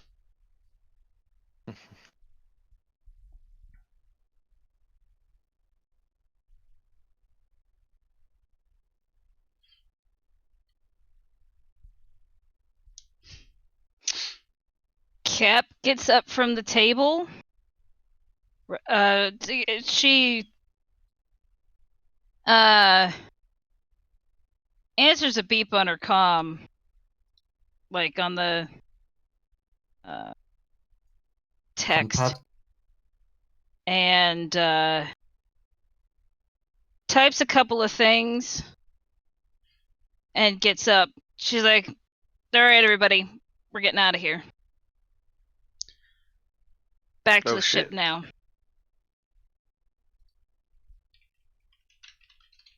Dude looks around to make sure to see if everybody is still close by and whatnot, and still in the food court. We didn't lose anybody. Does he see everybody that he expects to see? Yeah, nobody has actually left yet. Dude was the first to get up. All right. Dude will clap his hands. Just try to get everybody's attention. All right, people. We're heading out. Tom immediately starts But we just got here. exerting his authority Nope. over the NPCs. Yep, and now we're leaving. Time to go.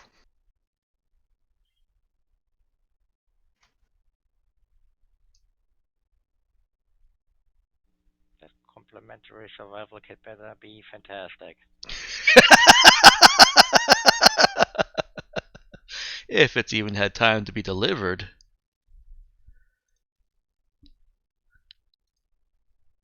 Oh, you got one of them as well.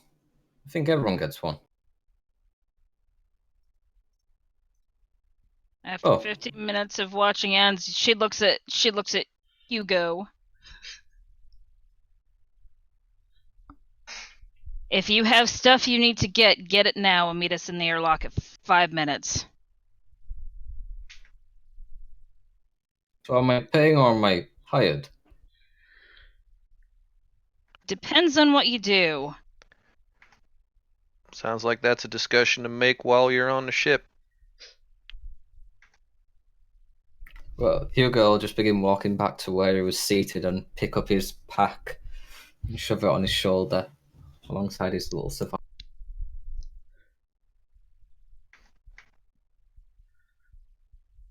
Well, this is the stuff I need. Everything else I've had to leave behind. I don't want to make it seem like I disappeared too quickly. Right on. Travel light. Try to.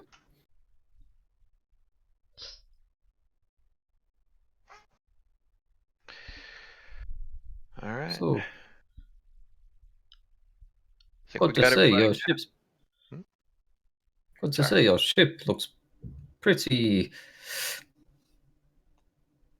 different. Where'd you end up buying it from?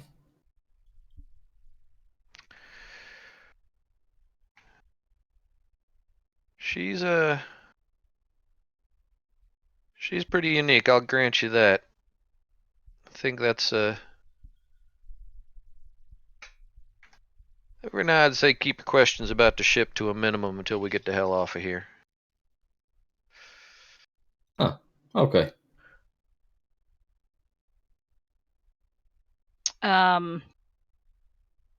Cap will turn quietly to dude and say, "Clark's not coming with us."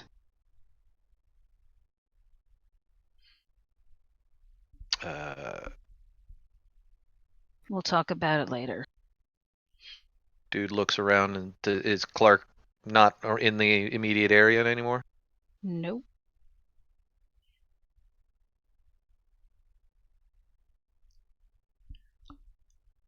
Well, shit.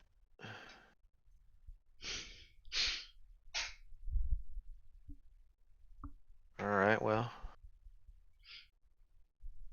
Don't mind me asking, what's with the change of, scenery? You were just eating here, now you're leaving already. That's need to know, and you don't need to know right now.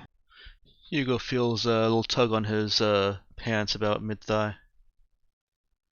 Look down at the little kid. At the little kid, yep. He is holding an empty slushy cup out to him. I take his, and I give him the rest of mine.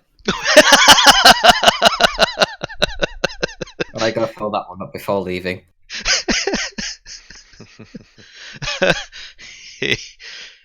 he can barely. Well, he's 10. It's not like. Did I say 10 or how old is this kid? Anybody remember? I think he was like 12. Yeah, I was gonna say like 12 or 13. I think he's old enough to have been able to operate a shuttle. Yeah, but that's right. not an adult. Okay, so what is that? Chester's age? No, because the girls are all younger. And Aurora is 12. Yeah. 11. So Aurora's age, and she's tall, so about that size. Mm-hmm. Okay. I'm not good with kids, so I have to use my friend as reference. He's got all the size. He's got all the age range covered. Okay. He does have the mix. And as if with a 6-year-old's mentality, he just starts drinking this slushy. Exact same again, strawberry and blueberry. Okay. Yeah, and I'll just go fill the empty one I gave him that he's now giving back to me up. Marking off the 2 credits it's cost me so far. You're on the station. It costs 3 credits here. Oh yeah. Extra fees in it. Yep. 4 credits if you don't want to watch the entire ad. Yeah, I'll skip the ad. I'll pay 4 credits. You don't actually have to mark that off your character sheet. I don't track small costs like that. In fact, you've probably noticed by now that I haven't even tracked the fuel cost, and that's 500 credits. For 1,000, because they've got fuel bunkers.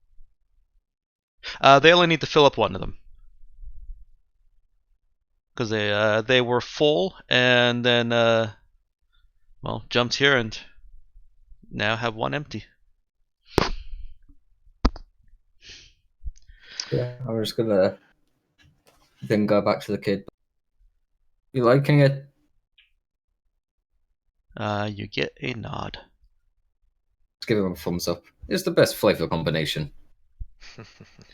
You guys are about, you're nearing the airlock.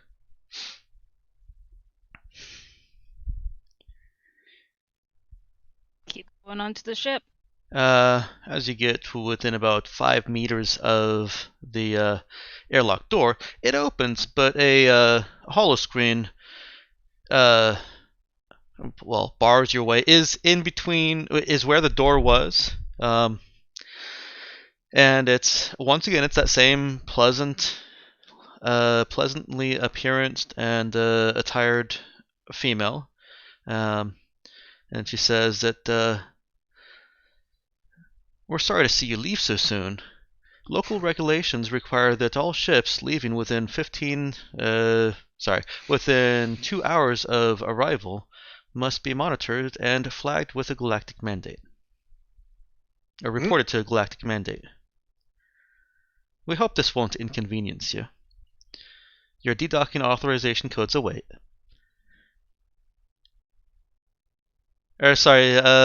Back up. Reported to Perimeter Agency, not Galactic Mandate. And that actually means something entirely worse to Hugo, but entirely nonsensical to the rest of the crew.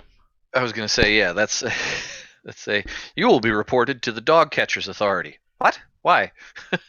Yeah. Perimeter Agency is not a familiar term or group except to Hugo. And that should be included in the information that I sent you last night.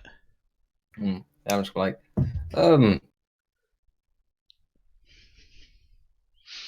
yeah, those are Cap, pleasant people if you're on their side. Not so pleasant if you're against them. They're the ones who monitor all the corporations and everything here. still better than the fucking mandate. Let's get out of here. Please, very much so.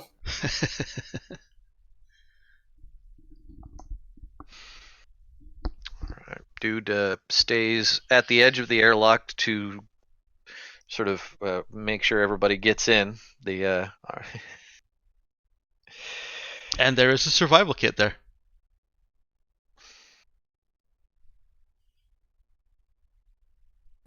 Just a heads up. You're best switching out the sleeping bag it comes with. It's not that warming at night. I give you like the low quality ones. Well, it's free. What do you expect? Not like shrugs. Alright, the airlock closes. There doesn't appear to be anything actively preventing you from leaving. Airlock to your ship opens and you can navigate through and inside.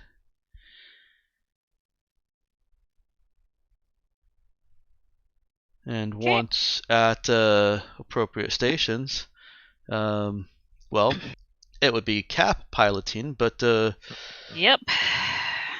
you can tell the ship to auto dedock, or she can try and manually dedock again. She's not gonna try to manually dedock. And again, there's nothing actively preventing you from dedocking the ship.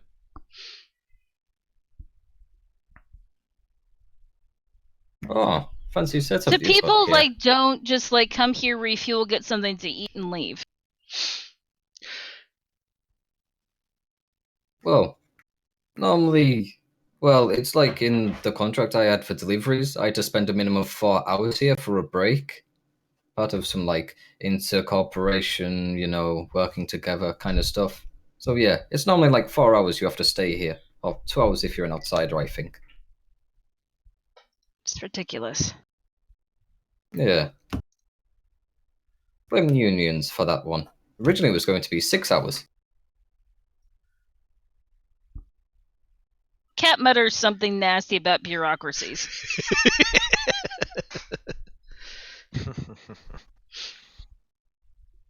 And starts to take them out. Okay. Lark is not with them. That sounds like a conversation.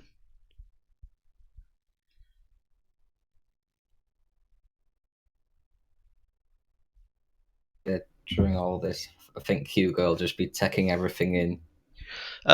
Hugo now has an escort. Yep. The tall blonde woman has washed the dye from her hair.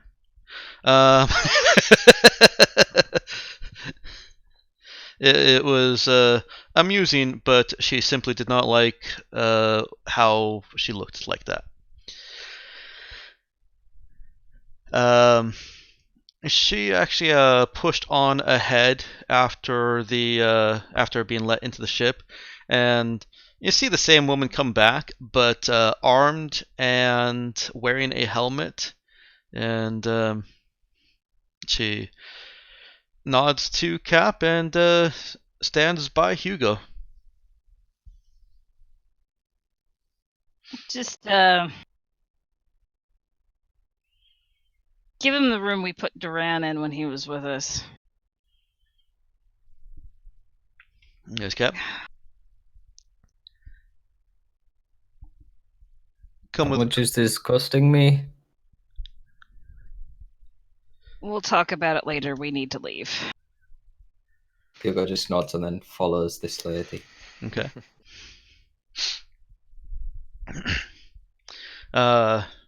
As she is escorting him through the ship, it's a large ship. I mean, it's a cruiser.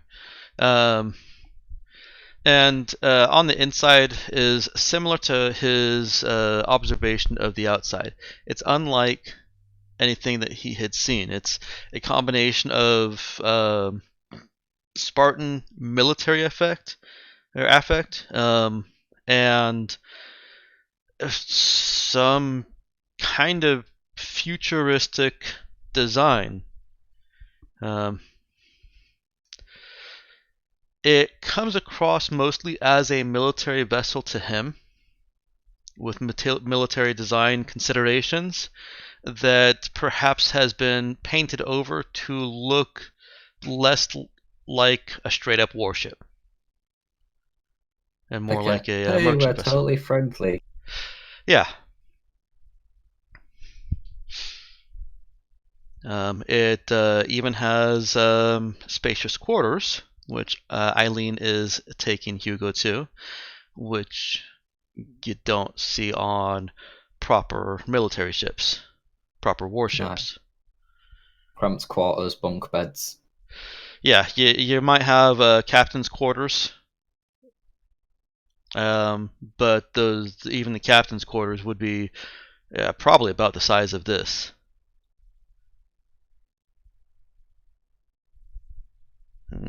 Hugo is being put into a rather nice room. Thank you for the room. Bigger than I expected, but somewhat normal. I'll have to lock you in here until Cap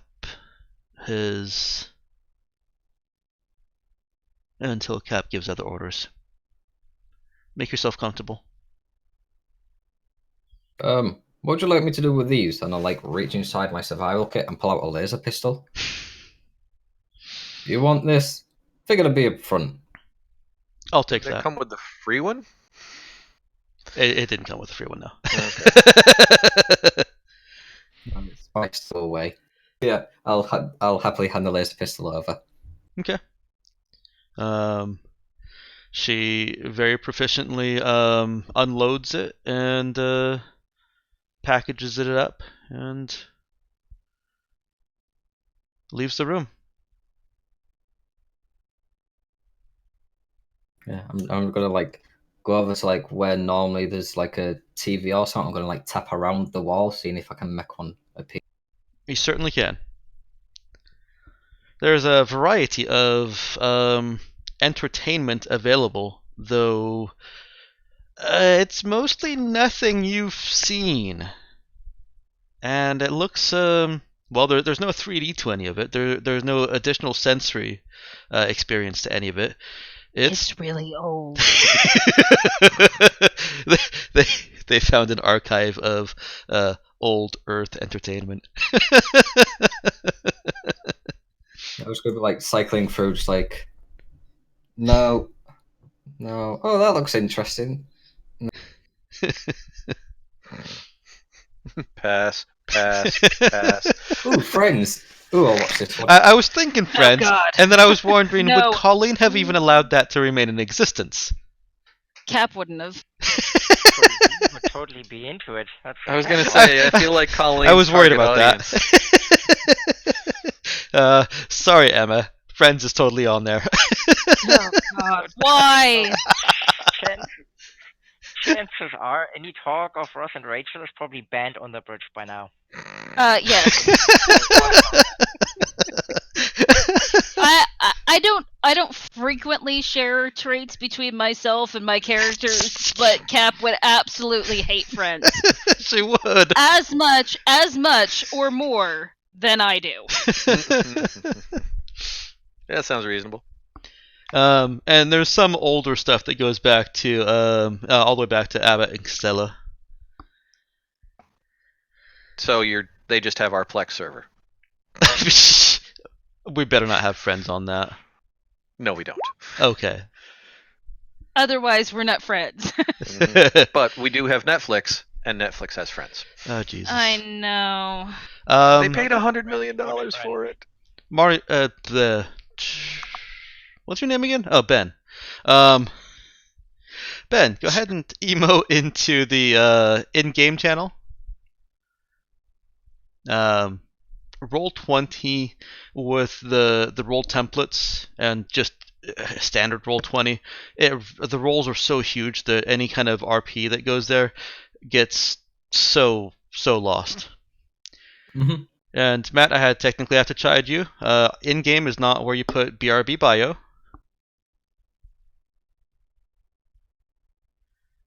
I couldn't remember where to. Yeah, in-game should be in character or out of character with relevance to the actual scene. All right. Also, when you put it into the in-game channel, it shows up on the stream as well.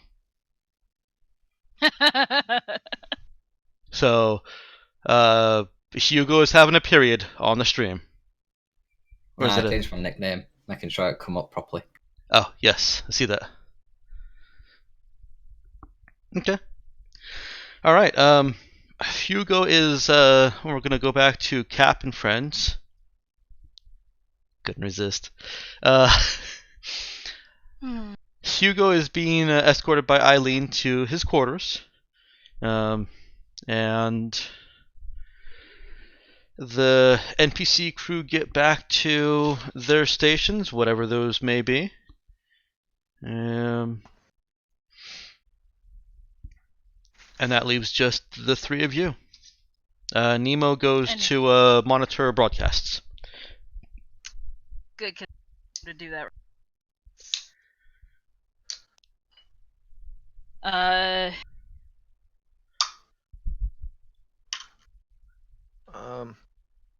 Dude will look over at Colleen.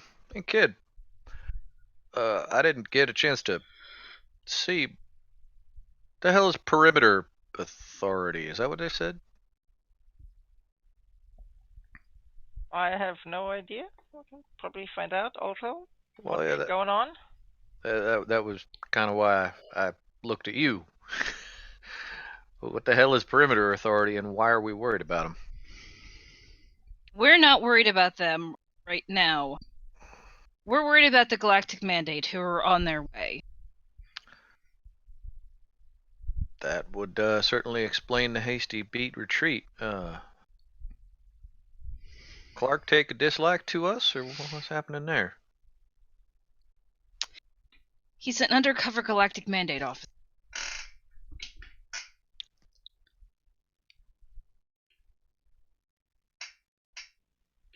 Dude gets just stops and kind of his face pauses.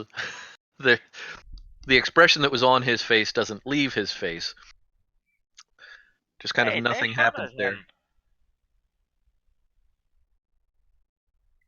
That's part of being undercover. That's damn deep undercover. Why did he wait so long to turn on us? He didn't. He warned us to get away, and that he would keep them on. Oh, he turned on them.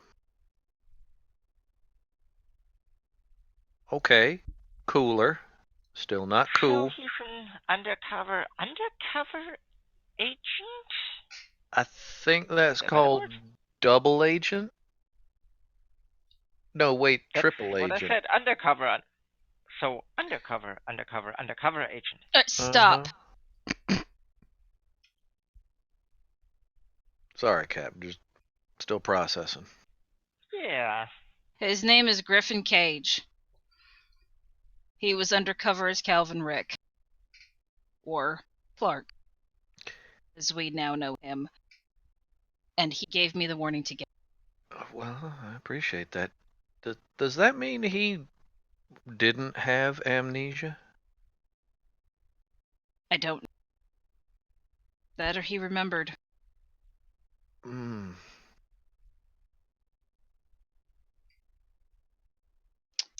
That's supposed We to are. be how we remembered? Or how you found out? Well, I mean, I hope he stays safe, and maybe we can. I mean, he could send us a letter or some shit. I'd like to at I least. told him to contact me when he.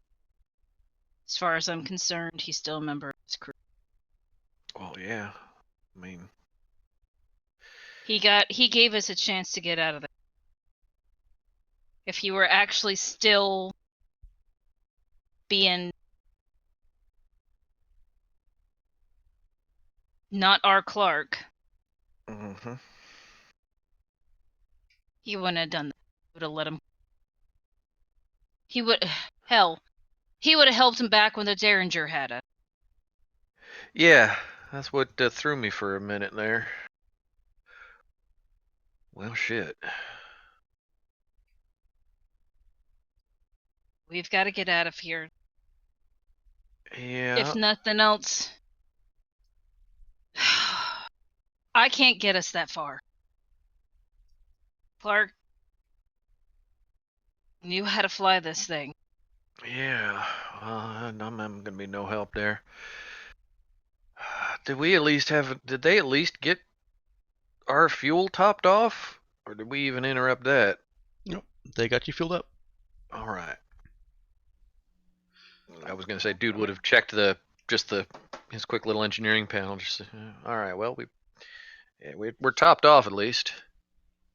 Well, only one place to go then. We have 3 options. Well, we have 2 options. Mirani and Gun. 2? I don't think we can make it to Gun, Captain. Uran is the only place we can go.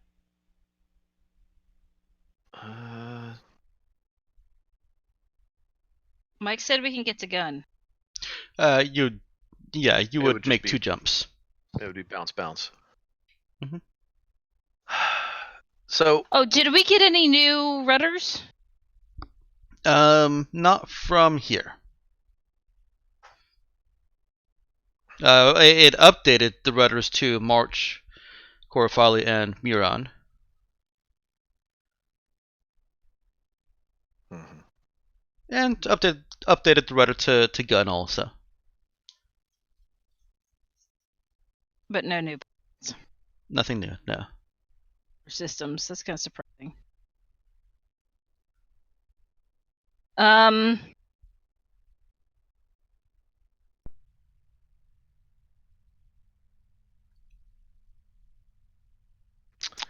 Question: does Cap think that she can successfully navigate them into the atmosphere of Rel or Hell?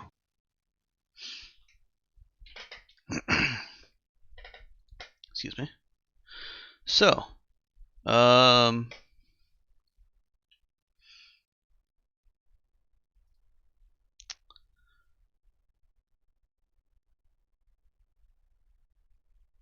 Rel or Hell, gas giants are actually, there are no check. There is no skill required.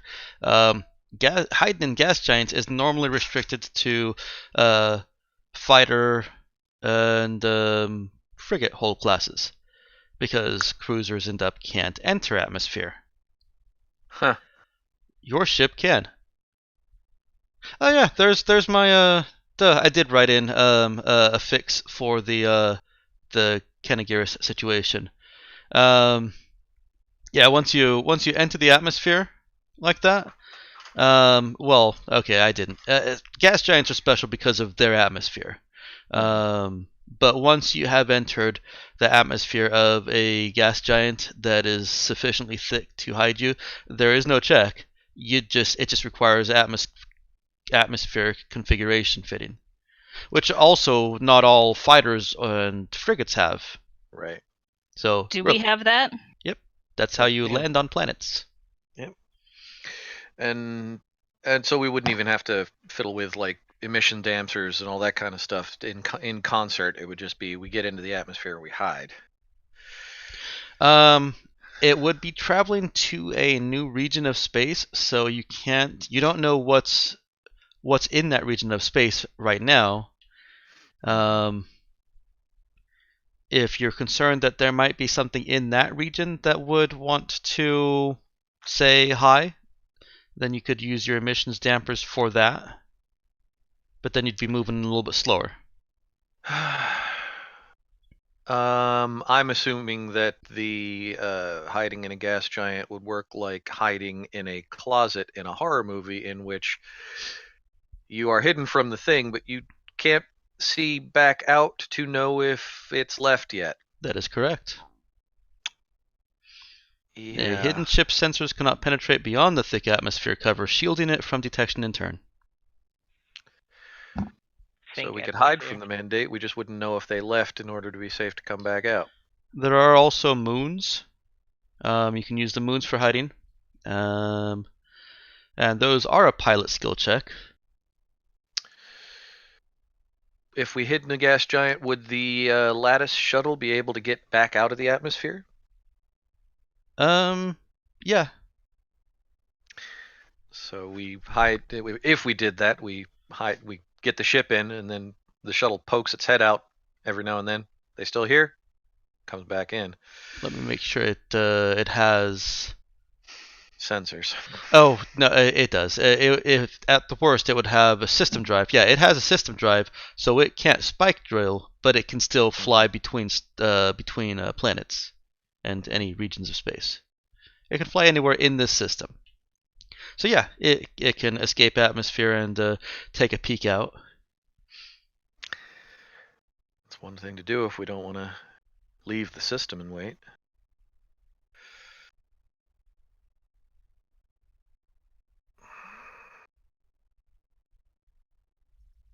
I mean, are they really going to come hunting for us? You do have a Well, local.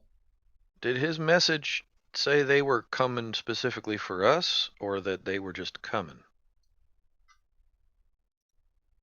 She pulls up the data pad and reads verbatim. Cap, turns out I'm Griffin Cage. Undercover galactic mandate is Calvin Rick. Y'all might want to skedaddle right soon. I'm gonna stay. They'll be occupied with me for a bit, so you've got a small window. Oh, that sounds a little like he got picked up on station. Possibly. Well, that means they would send someone to the station. Yeah. Mandate has their own station, don't they? In system? Mandate does have a small station. Mm-hmm. Hence why we had a small window. Right. At this point, Cap is navigating them out towards the edge of the system. Okay.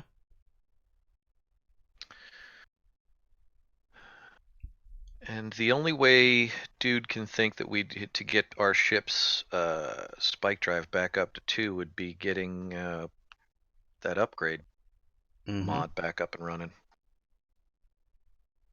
Yep, you are limited by efforts the builders made to streamline the ship in the drive.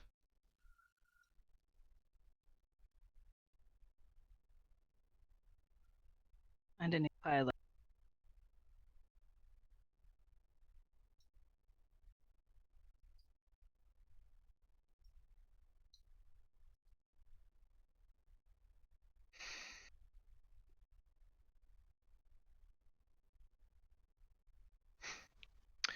Yeah, that's the problem. We've certainly got enough scrap to be able for dude to be able to do the repair to get us back up to drive 2. It's the pre-tech.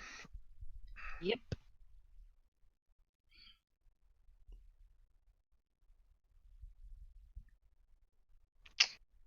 All right.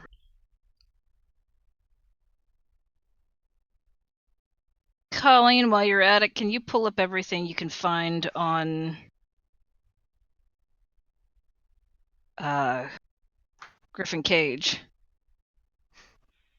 Sure, once you get me connected to a large database on newsfeed or the Galactic Mandate Net. Just put it on the list. Oh, it's on the list. Which very much is on the list.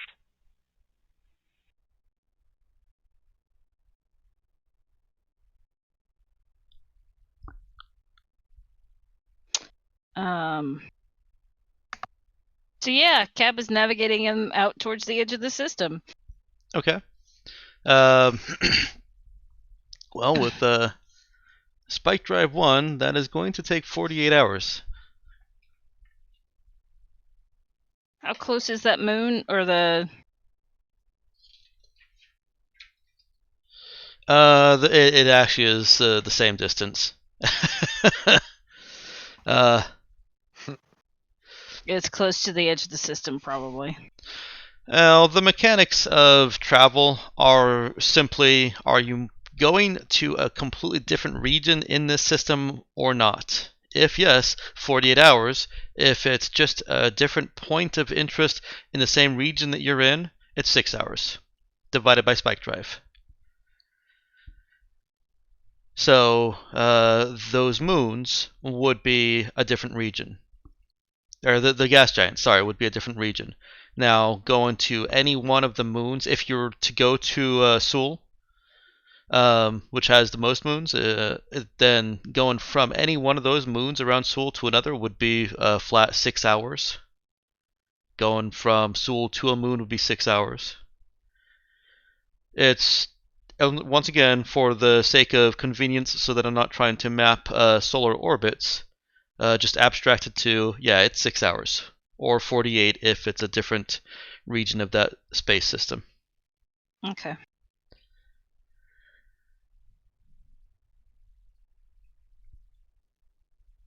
And I can always flub it around and say, the orbit happens to be closer right this time, if that makes for good dramatic storytelling, or even just interesting storytelling. Doesn't have to be dramatic.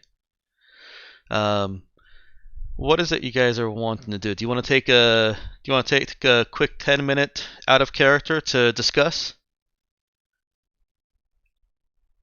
Yeah, I need a quick break though first. Okay, so let's go ahead and how much time would you say you need for a break?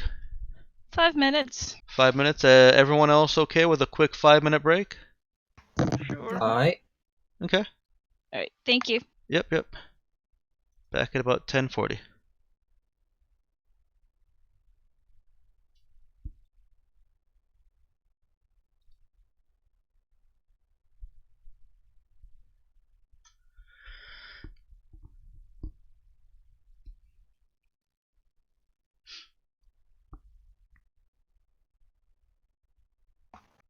Yeah, it was funny, Mike. I saw that you had noticed that your old movies came back up on. Oh yeah, start watching the Abbott and Costellos again. I could hear you. Well, yeah, they're old movies, so everything is so shrill. Yeah. Well, and also, the walls are thin enough. You laugh loud. I do, yeah. I restrain it for when I'm streaming because, because. Yeah, and it's always, dude. If I'm keeping you awake, just let me know, and I will rein It's that never- shit in. Yeah, it's never. If you have never woken me up doing it. It has always just been when I'm up at the same time, I can hear you, but I've never cared. All right, cool. Yeah, I was tempted to watch Naughty 90s again just for the Who's on First extended skit. Now, I was talking to somebody about that. Abbott and Costello are outside copyright. Copyright is 75 years now, right? I don't know. The public domain right now is the year that just started kicking back in, because we are now in the first year that something has entered public domain in 20 years, thanks to those extension acts. I think it's 1923. Oh, right, because Abbott Costello wasn't... Well, wait a minute. Actually, it might have been 75. Yeah, it was 70. Holy shit. That shit's old. Yeah. So 1923 is the oldest or the newest thing that's entering public domain. Hey everyone. Hey there, Mel. Hey. I thought Abbott and Costello were public domain right now. Nope. Yeah. All artistic works from 1923 are now in the public domain as of 2019. So 96 years. That's 1998, weird. Disney and other corporations successfully lobbied to add 20 years to the usual copyright term. Okay, so it's 95 years. Those created after, created before are entitled to 75 years in the U.S. Anything after 1978 is public domain. Is 50 years after the author passes away. Okay, so Abbott Costello are public domain. They were made before 1978, and so the regular, you said 50 years public domain applies to them. No, it's 75. Anything published before 1978 was entitled to 75 years. In 1998, they tacked another 20 years onto that, so it is 95 years. Okay. For anything prior to 1978. So that's because Disney and because they don't want to release Mickey Mouse. Right. Yep. But I thought you said that Abbott and Costello was easy to find because they were public domain. What was it you were talking about? Maybe I'm confusing it with a different something. You said that something was just freely available to download. And I could have sworn it was the Abbott and Costello pack. No, I think it was something else. What it is not everything has copyright protection. We were talking about Dawn of the Dead. Or Night of the Living Dead. That didn't get copyright protection because they didn't register it. I remember talking about that, but my memory is still saying that we talked about a pack of something that was just readily available. I don't remember. Okay. But yeah. There's some stuff that's available because the companies that were involved ceased to exist and they let their copyright lapse, but not because of standard public domain. Is that Abbott and Costello? I don't believe so. I think they're still owned. All right. Well, my memory is janky on that because I thought it was that Abbott Costello is public domain, but the Who's on First skit is not. I think the Who's on First skit, first performances are public domain. The sketch itself is public domain because I think it predates. I think they performed it before 1923. Mel, meet our new player, Ben or Bess. Hello. Hi. You alright? Nice to meet you. And sorry about the delay. You got my message, right, Mike? I did, yes. Okay. And Emma is needing a few more minutes, so we'll continue the break for another 5. Okay, so what did I miss? I'll let somebody else recap. Yes. Aside from us having a new player now.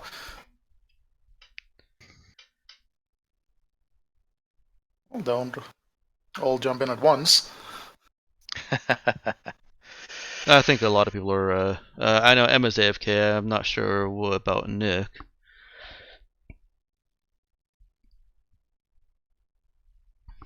Well, I can see the ship has moved, if nothing else. Yes, the ship has moved. Well, we made it into the system. When did you play last session, Mel? I did, but we Okay. didn't finish. But we didn't finish with our decision of, or rather, we didn't decide where to go. Finish last Right. time. So we ended up deciding to go to Pana. Mhm. Um, For the for the picking up Rotters for Everywhere Else Crossroads thing, or for some other reason. That's gonna be March. All right, that was March. yeah, it was a stop on the way. Get refueled here. Pulled in saw a host of stations that were potential places to land. Landed on a station that turns out to have free docking privileges, and is functionally an old GeoCities website as a space station. Lots of ads. Facebook. It's the Facebook of space stations. Stuff is free. Lots of ads. And also they sell our data to everyone who'll pay for it. Probably. It's a good thing we're faking all of that. We went in to stop and get a meal. We were approached by a well, regular people would think he's a shady character. We just think it's another person. Mm-hmm. So we're at Astos, the planet, or orbiting the planet. We were orbiting the planet. Okay, we've left it again now. Yeah, I'm still. Yeah,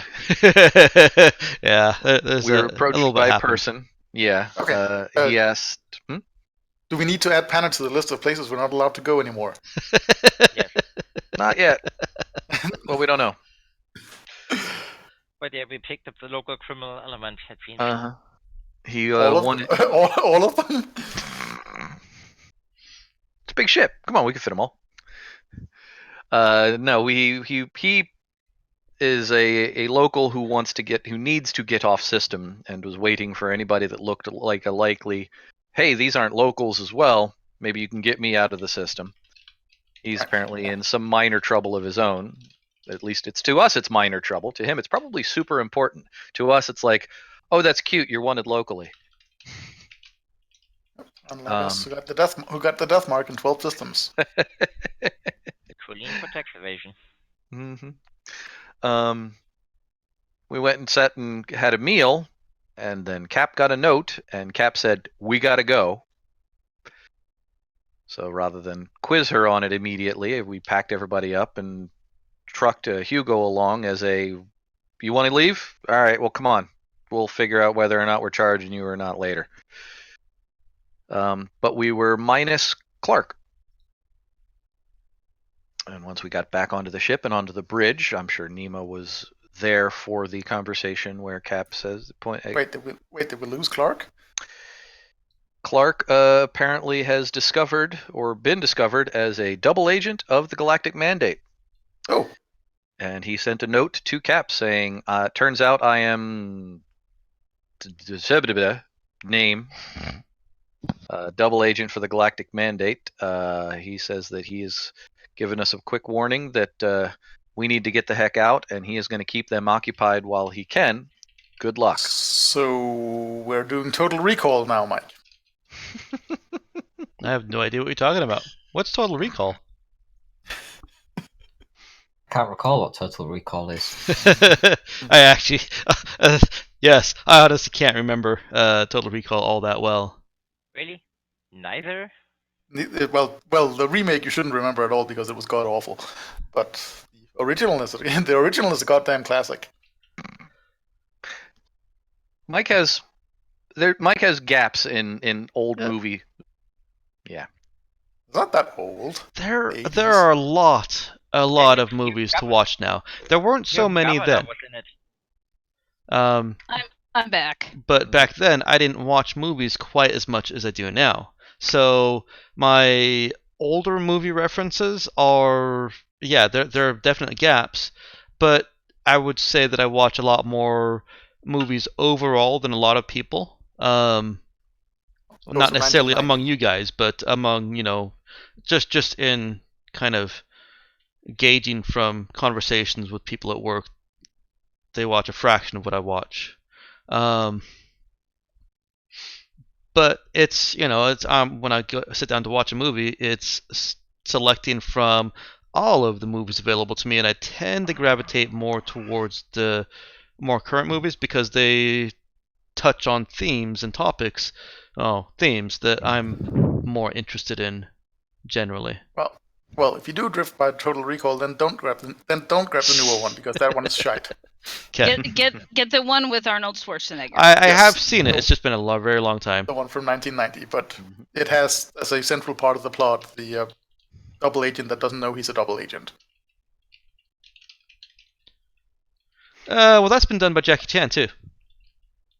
Yes, but Total Recall did it before that. Yes. I'm sure something did it before Total Recall. On the Mars. And also yes, and it didn't do, and it wasn't on Mars. no one's done it on Mars. Okay. But yeah, so that was the gist of the note. Nice of him to warn us, but we now need to get the heck out. Right. So we're heading for the edge of the system. The problem is that Clark was the reason we were able to travel as far as we were. We are now back down to Spike Drive 1, which means best we can do is back to Murin or Gun. Or well, Murin and then Gun if we want to. Oh, we can't even reach. We can't reach. All right, yeah, right. We can't reach March or Corofali anymore. Yep, not until we'll have to. We're actually stuck between Pana, Murin, and Gun. Mm-hmm. If we can get, and this will have to be, this will be potentially an in-character conversation. We now need to get one more pre-tech that is capable of being kicked in on ship systems. Or a new pilot. Do you have any pre-tech in addition to the Universal? I thought you only had the Universal left. We do only have the Universal. We have 2 chips. We have 2 high-powered computing chips. Yeah, okay, that's right. You do have 2 high-powered computing chips. Okay. The high-powered computing chips, let's see, what is it? You've got to fix the specialized mounting, which is one component. Let me put the screen back on. Okay, so I'm trying to. I couldn't remember what the hell maint meant versus disabled. Maint means that it requires maintenance, and in this case, maintenance means you need to spend that component over to the side. But the distinction between maintenance and disabled is that it's not going to cost you any scrap. It's usually just a small device attached permanently because it was all built in. But it's like adding. Can't think of any actual examples. Yep, nope, completely blank on examples. Okay, it's like adding a straw to your cup. You could just drink straight from the cup, but the straw is the mod, and you need to repair it with a pre-tech. As they're listed on the ship status, those are basically negative mods. No, those mods all do something very specific. The specialist mounting makes it so that the spike drive costs less power and mass overall. Allows you to fit more spike drive onto the ship for less space. Those are all actual mods that are beneficial to you. They're not affecting you negatively when they're not fixed, except for these 2 that are limiting your spike drive because they're so integral to the spike drive's construction. Well, they've become integral. You can't continue so we need 4 pre-tech then. You need 3. You need the specialized mounting needs to be repaired, and then you can upgrade to a spike drive 2. If you want to go to a spike drive 3, then you'll need to fix the power trunk streamlining, which will cost 1, and then the spike drive 3 will presumably cost more pre-tech. I have a question. Yes. What is degraded status?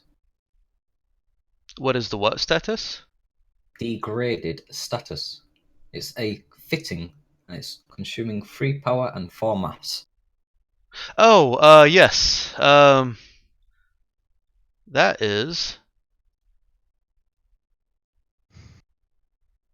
That's primarily there. It doesn't need to be there, but it's primarily there to minus out the power and mass that are already accounted for in the ship's design, but which this spreadsheet isn't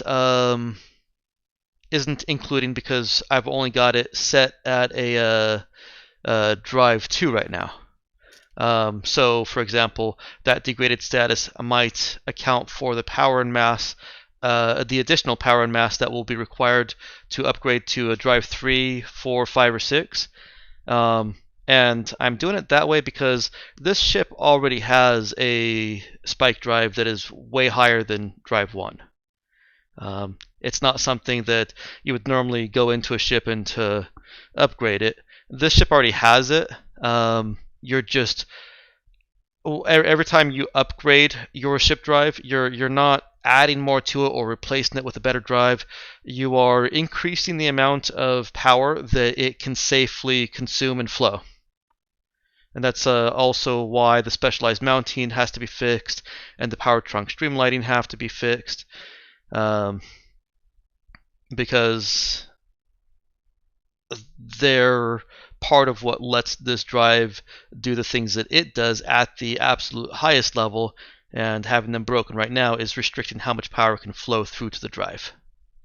So the alternate solution, what was it that gave Clark the ability to increase our spike drive rating? Starfarer. A focus. Focus. The first level of it? Second level of it. Damn. Okay, so that would be 2 foci. When's the next foci? Is that every 3rd level? Or you guys are currently 5th. Your next focus, I believe, is actually, what is it, Nick? Is it 6 or 7? 7, I think. Yeah. 7. 6 is just where we can go up to. Yes, that's right. So 7 and then what? 11? 10 or 9. 10. Sorry, 7, 9. 7 and 9. Okay. Yeah, so you could just hang around here until you gain. So we either grind 4 levels or find 4 free sec. That's what I'm hearing. By the way, for the foci. 2, 5, 7, 10. 2, 5, 7, 10, not 9. Okay. It's weirdly leveled. It is. Yeah. So grind 5 levels. Yes. And since I'm not giving out XP per session and instead basing your level advances on story progression, that will be difficult if you're limited to 3 systems. Yes. Okay, so actually, we kind of launched into this. So everyone's back, yes? Yeah, I came back a while ago, yeah. Mm-hmm. Yeah, I'm here. Okay. Yep.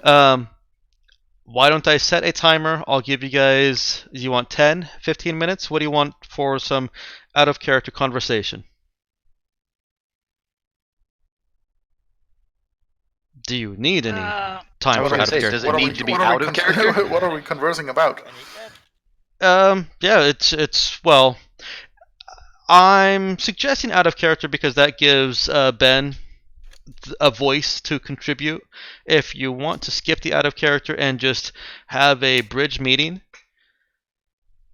then that's perfectly fine as well. I'm done with them doing it in character. Does it have to be bridge? I don't actually know how to play that. You can do spades. Or hearts. Don't play with our hearts, Mel.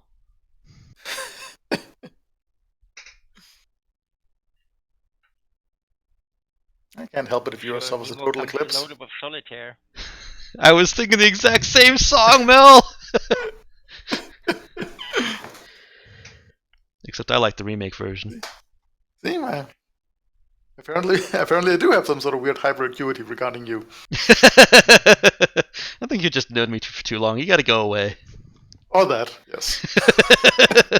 I forget, Mike. Do you have in your homebrew rules the house rules what these mods what the fittings you like a description of the fittings that you've got that aren't part of the baseline?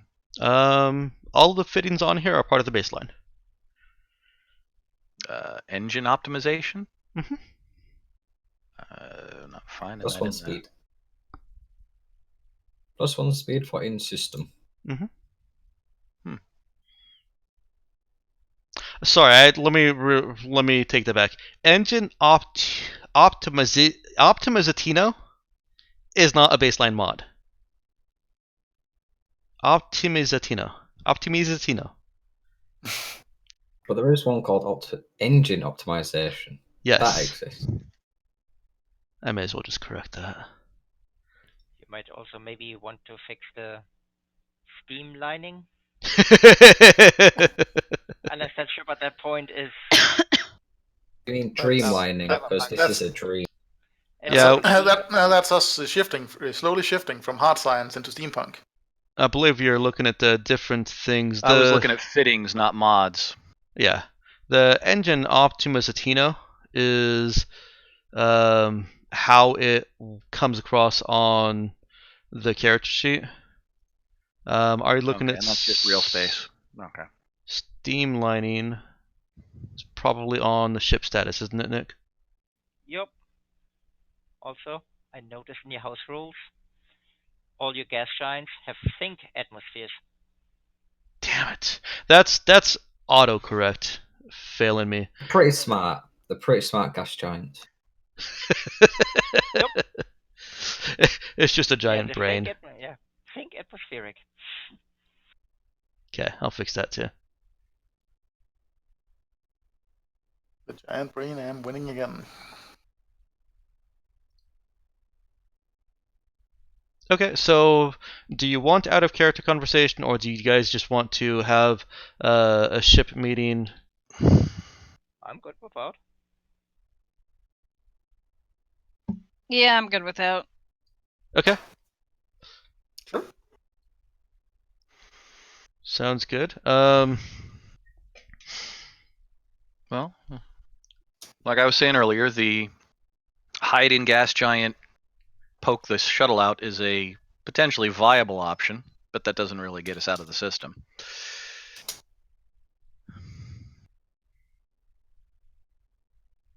That is, like I said, yeah, very much a stick your head under the blanket, wait for mom to go away after checking if you're asleep or not.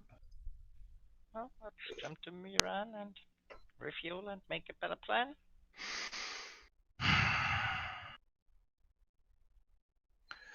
This is a cul-de-sac of a system,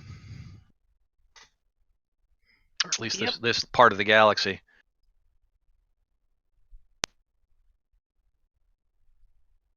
At this point, Hugo will be knocking on his door.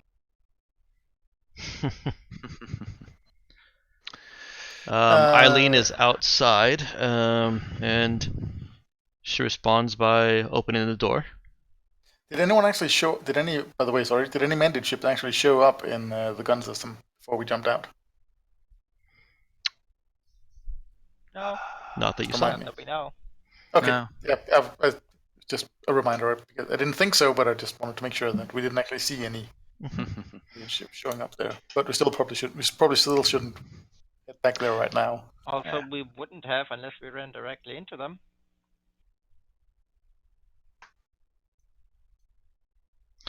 Back to Hugo. So I was like, couldn't show me to the restroom. The Slurpees have fully got up with me. So, man, have you got any indulgence, like, things to eat while watching these shows? They're a bit old, by the way. Where'd you get them from? You'll have to talk to the crew about that. There is a restroom in your quarters, but not food. Let me take you to the crew, the mess hall. Okay. She starts escorting him through the ship. What do I call you? I'm Eileen. Oh, pleasure to meet you. Would you come to be aboard this ship?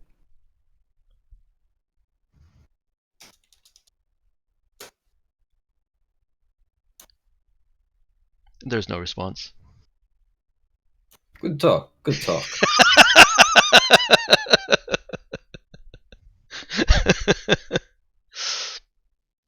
So yeah, I'll just grab some like organic puree or whatever it is, and then just head back to my quarters to carry on indulging in Friends season 2.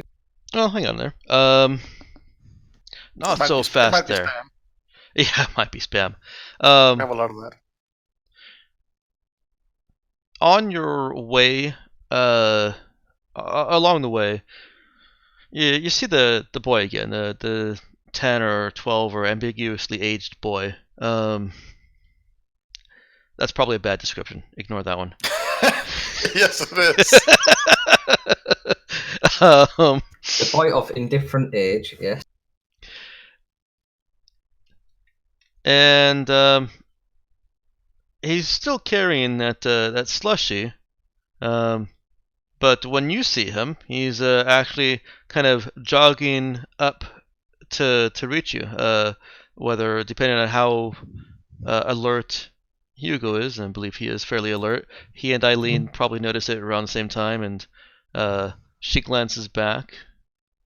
You hear the footsteps slowing, and he holds out the cup with about a couple sips left in it. Oh, thank you. You enjoyed the taste? Oh, I already asked that, didn't I? He nods again. Have you seen the TV show Friends? Quite weird. Shakes his head, staring up at Hugo. I mean, you want to watch it? It's a bit lonely in that room. He shakes his head. Oh, okay.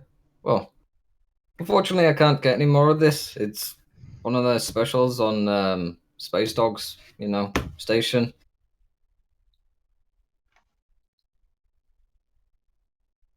I Nods. mean, you want the last little cup? You can have the last sips. I've drunk this plenty enough.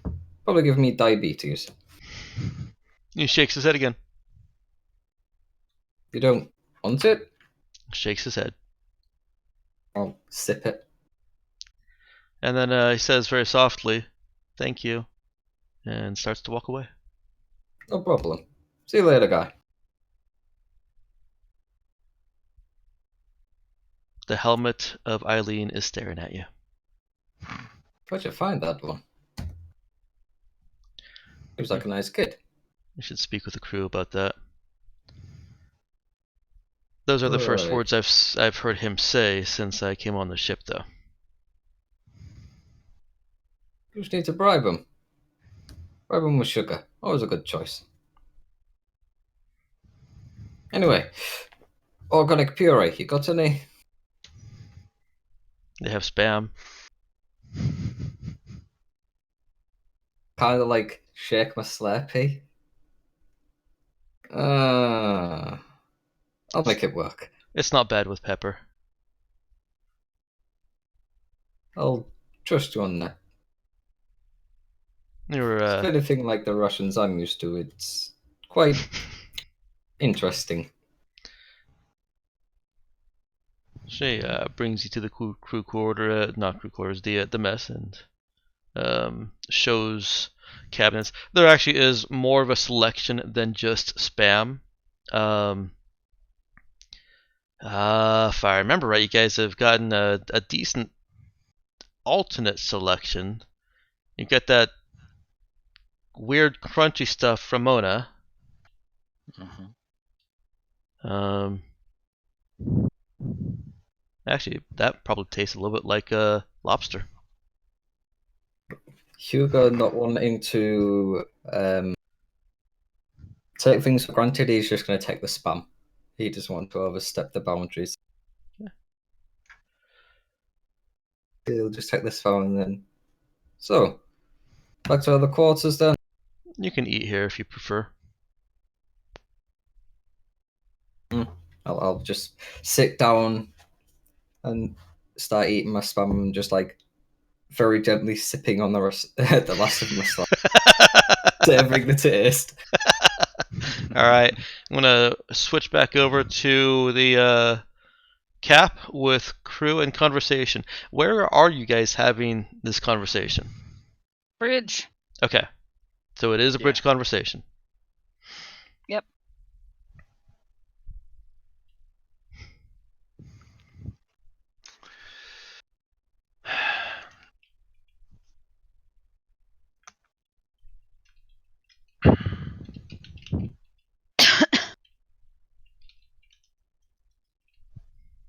Yeah, well, I mean,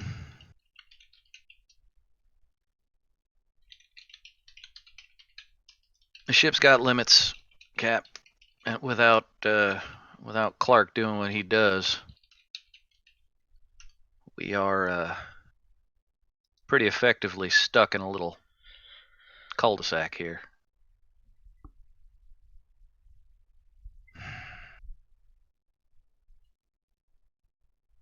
Considering the immediate risk of encountering Mandate presence and gun, it would seem that the asteroid belt at Moiran might be our best bet for securing the resources we'll need.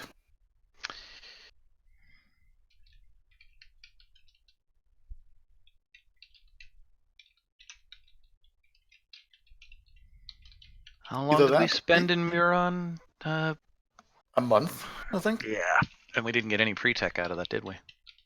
Oh, we got Yeah, we did. Yes, one. we did. Where the computer chips from? Yes. But we all got that from the same place, namely the colossal capital ship. We got it. Yeah. But something we did not touch in Moiran was the surface of the planet Shakul itself. Cause it eats the hull.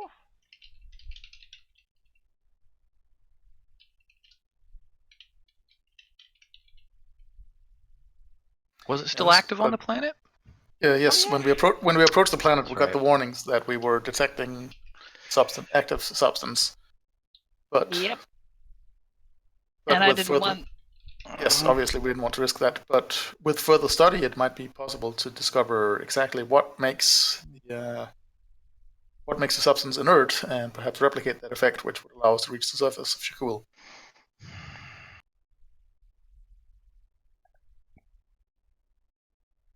Yeah, but I don't think I want to get near enough to that stuff in order to collect a sample, because it seems like it eats damn near everything.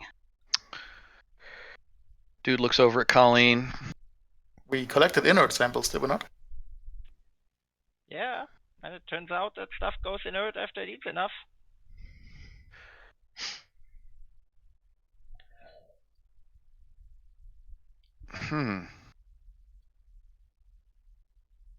That stuff only eat metal?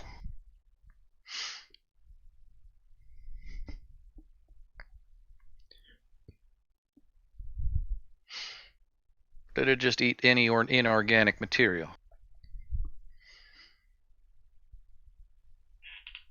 Well, I would need time to study an active sample to give you a definite answer on that.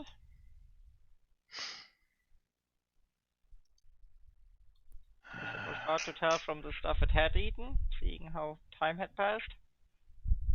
Been a while. Presumably, the other potential resource, a source for these extremely scarce resources we would need, would ecos, which poses its own unique, difficult challenges. Yeah, exploding doesn't work too well.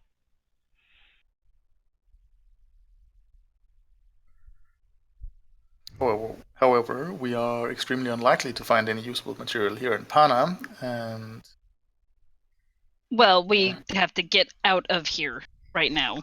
yes, and Canagarius is unlikely to provide any unless we go scavenging ourselves in a war zone. Yeah. I feel It's like the they Morian probably asteroid fields, the surface of Shakul, and Ecos. Well, I have to go to Milan in any case, so let's go there. And let's make a new plan.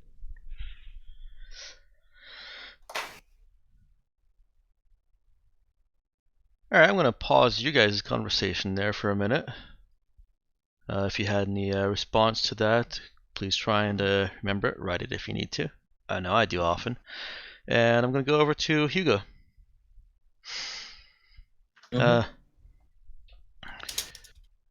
Eileen sits. She is between him and the door. But she sits and takes her helmet off. Sits down on the table. Played this game before. It's called Space Birds. You kind of like fly these ships into space stations and see how many places you can blow. And then you've got like the fighter ones, you've got shuttles, you've got the cruisers. Interesting game. My daughter liked it. Yeah, I mean, the government kind of banned it because they thought people might actually do it. So it's kind of like a bit old now, but I like. Astos is a real regulatory wreck, isn't it? Yeah, between the corporations and the government and everything, it's an interesting. Yeah, it was one of my. It was an option in one of my assignments.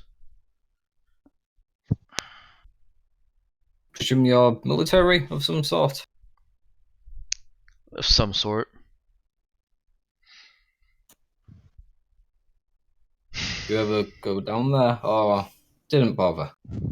No, I chose to work on SOS instead. Oh, interesting place. Part of the SOS, a union, a joint police force. You enjoy it, or not much? It was a good job. Why'd you end up leaving?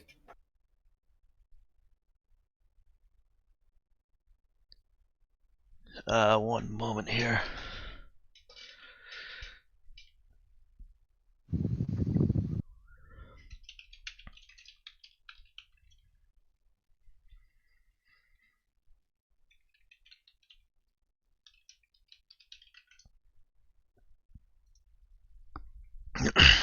Excuse me. He asked, "Why'd you end up leaving?"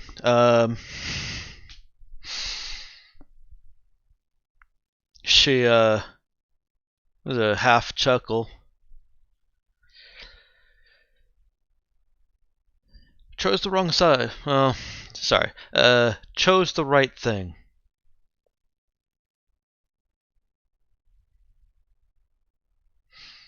It was a bit of a situation with one of the crew members here. I was on the wrong side of it. And decided to change sides. Okay. Yay for the persuasiveness of murderbots. So, you aren't like mercenaries? I'm confused now. You'll have to speak with the crew. Right. So, Yeah. where are we heading? Anywhere nice? I don't know.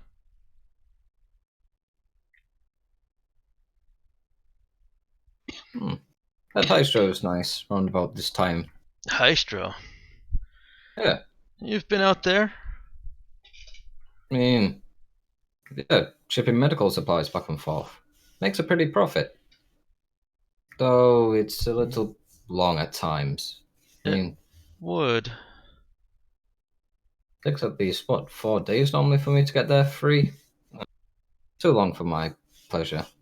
It'd have to be 6.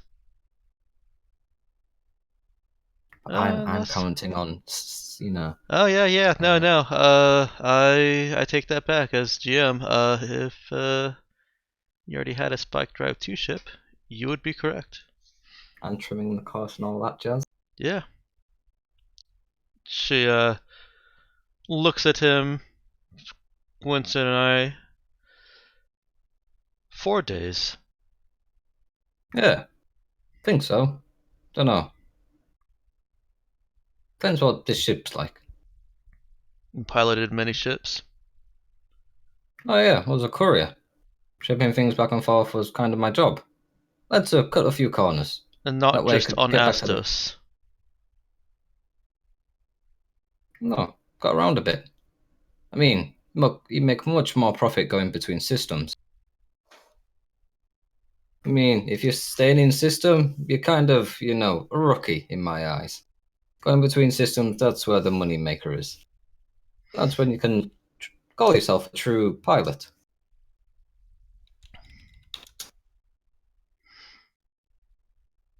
So you jumped what through Corofali to Hystro? 4 days each. I don't know, because I can't see it on the map. Don't I have that? Oh yeah, sorry. Yeah. It would be a 4-day jump from Pana to Corofali with the equivalent of a drive 3, and it would be the same amount of time from Corofali to Hystra. Like, yeah, I mean, like 8 days to get there, 2 jumps. But yeah, it's not too bad. Bit of a ball ache though if you don't get, you know, a shipment from Hystro. Also, the people there are just jerks. They always try and just hassle you and, you know, haggle and try and make sure they get the best out of every situation. And they're always like, oh, you're late, blah, blah, blah. It's a pain in the ass. Okay, I'm going to pause that here for a moment.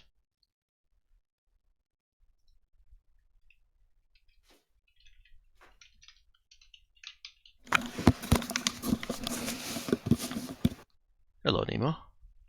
Sorry. That's fine. That's short. I was just putting on fuzzy slippers. It's cold in here. Okay, that just derailed my entire train of thought. Do they have bunny ears? Please tell me they have bunny ears. Please tell me They they do have not. bunny ears. Aww. They do not. Made a poor choice. Did they make you feel pretty? They make my feet feel warm. I usually use socks for that. I have fuzzy socks, and if my feet are cold enough, I also have slippers. Don't even know what you people are talking about. Yeah, my feet get cold before anything else, so I always have socks on. But Yeah. I wouldn't be able to. Speak of. Yeah, I wouldn't be able to wear the thicker socks because then I would be uncomfortable.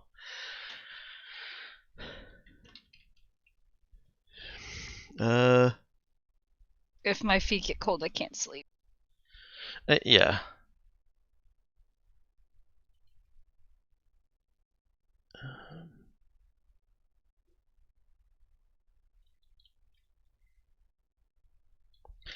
I'm trying to think of words here, and words aren't coming. What would a cop call Hugo? New what? Not new guy, not new recruit. Not Person new of interest. suspect. Yes, Hitchhiker? perfect.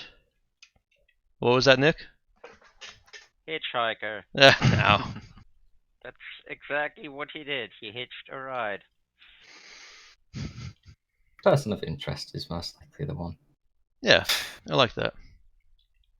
It's both positive and negative, depending on. Yeah. And charge. It's a little bit more thematic for Eileen, because right now you are her charge.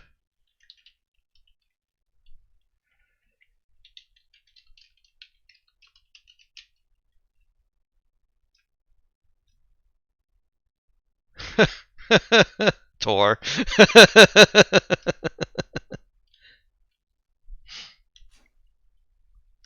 And hey, how's it going there? Hello, Tor. We meet once again. Damn it.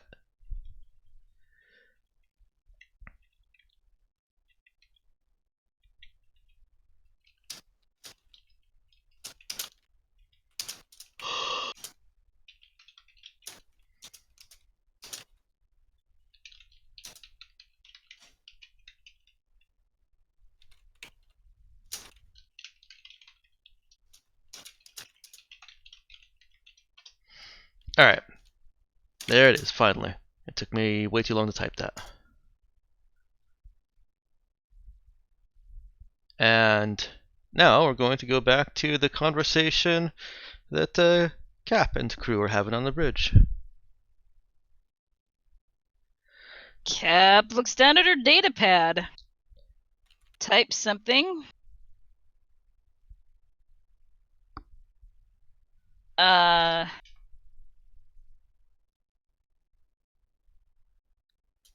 Says, well, seems our passenger may actually be a pilot. Eileen looks at Hugo, says, finish up your game, or close your game. You're coming with me. Oh, one sec. I can't save out this level. Can you just give me like 1 minute? No. And she gets up. I just closed the pad, lock it. Sigh and then follow. And she escorts him to the bridge. Well, to the bridge door, at which point she needs to indicate that she has arrived, if Cap hasn't already been monitoring, and request entry. Cap lets her in. Okay. Cap has moved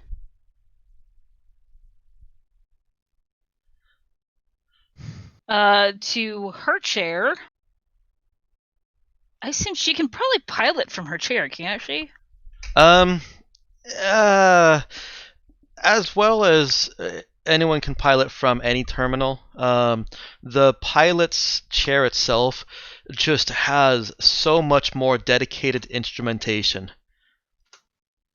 It's kind of like trying to remote access to a computer and fix whatever shit's going wrong with it, when you might actually need to take the computer apart. All right, so Cap was in the pilot's chair and then moved. Yeah, and once you've set the course, you can generally move about and leave the seat. Most risks will be detected well before you actually need to do anything about them. It's not like you're going to get a warning, incoming asteroid, and have 3 seconds to react to it. Space is really big. And it's really easy to see things in space. Yes.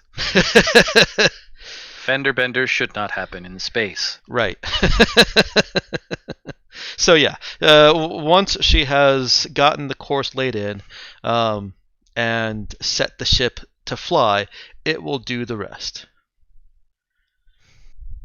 Okay. So going back to your statement, Cap is at her station? Yep. All right, Cap is at the captain's station. It is very clearly the captain's station because it oversees everything.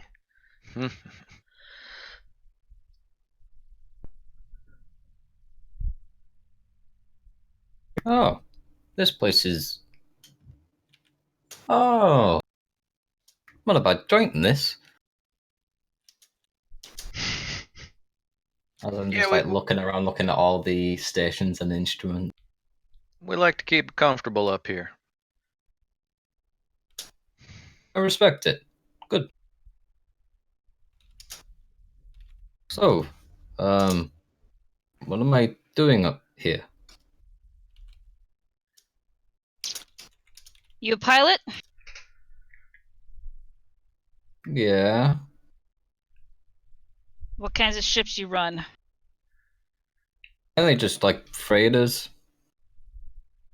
Moving cargo back and forth. The odd bit of racing and such, but no. Nothing out of the ordinary. Right, what can I do you for? Well, this isn't exactly a cargo ship. We do haul cargo, And but it is a ship.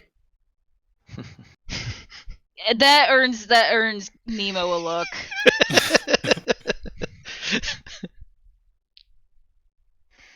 I mean, to call this a cargo ship would be an understatement. I saw the turrets. I thought you were mercenaries of sorts. Of sorts. We've dabbled. Mostly in hauling cargo. Yeah. So, feels like I've been pulled into the principal's office. What can I'm in trouble? No, not in trouble, but think you could fly this thing? Mind if I see what I'm working with? Do gestures Yeah, to Clark's station, Of yeah. course. I can Yeah. fly this thing. Yeah, Hugo feels a little bit hot and nervous now, and like pulls on his vac skin and realizes this isn't working. And then they'll just walk over to the pilot seat and just have a look. But what are the controls like? Are they pretty normal compared to what I'm used to, or are they look No, a bit more complicated? like the rest of the ship, they're unusual. He can get. He thinks he can. Well, I'll leave what he thinks to you, but he may be able to get the feel for them with some time. I mean, mechanically, he will be able to pilot it. It will seem strange, and he may have some hiccups along the way until he does get accustomed to them. Mm-hmm. Once again, the military foundation of this ship, the warship foundation of this ship, comes through with quite a lot of space dedicated to dogfights. Well, not dogfights in space, but ship combat. Yeah. And some unusual links directly with the comms to make their integration, well, not integration, but make interaction between comms and pilot a little bit smoother. Right. Well, it's certainly a bit different to than what I'm used to, but I mean, ships generally work the same. Thrust goes forward, everything's fine. I mean, all these instruments I'm not quite sure of. A little bit fanciful for me. But yeah, I'm sure I could get the hang of it. Why? You need me to take you somewhere? Well, right now, we're heading for a system called Muron, Right. but I can pilot the ship. I can only get us so far. I don't have the skill that our former pilot possessed. Oh, you're not a natural, I'll say. Your skills lie elsewhere. Yes. Yeah, I mean, I can get you going places. I'll have to get used to this unwieldy thing. It's a bit larger than what I'm used to. It looks pretty maneuverable. Oh, it's very maneuverable. We can enter atmosphere. Really? Yes. Yeah, she's got some tricks up her sleeve as a ship. Wow. Impressive. So, what kind of equipment am I working with? What we got?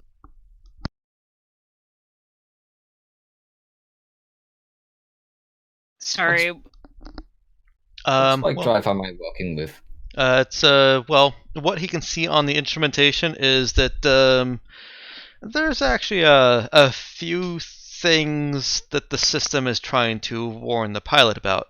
One of those is that the spike drive is not operating at full efficiency, and there are a couple of components that are non-functional, and the drive is rerouting power and restricting power flow so as not to damage anything. Right now, it's given him a power level reading that suggests a spike drive of 1. So, what's going? Not to be rude or anything, but I presume you've seen the warnings on this thing. Anything I should be cautious of? Yeah, ship maintenance is a ongoing concern. We're quite used to ignoring warnings. Well, yeah, there's that too. Why, you just not got the chance to do it? Well, considering what it's gonna take to actually repair this stuff. Yeah, she's It's a work in progress. GM interruption here. I believe the technical term is a fixer-upper. Let the GM interrupt here real quick. Hugo is accustomed to special things needing pre-tech components. That's not anything unusual. The amount of pre-tech that this ship it requires it's just another one of those flags, red flag, warning flag, that says shit's unusual on this ship. Yeah. He's got that internally. Warning, check engine. Warning, check engine. Yeah, he's just trying to figure out how weird this place is currently. I mean, he's met a peculiar amount of people, even to his standards, and the ship is a little bit. I think dude would have the last thing dude would have said about it. She's high maintenance. Needy. I get it. So Yeah. Expensive tastes. I can very much see. So you want me to take you to Murian? Is that right? Consider it a test run. I mean, can do. Not an issue.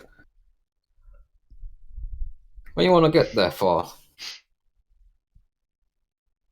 Well, refueling for one thing, and away from the galactic mandate for another. Sure, when I get away from the mandate, why not just go to Hystro? They're like independent. They don't deal with that shit. It's not some place that we're aware of.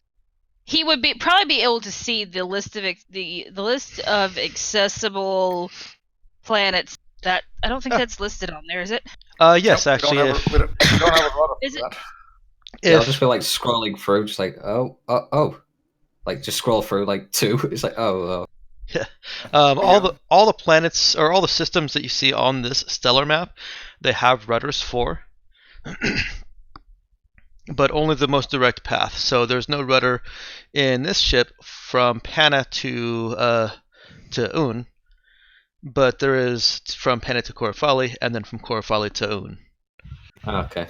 Rudders. The reason that they're all done in the black box in my revisions here is that rudders take an immense amount of data.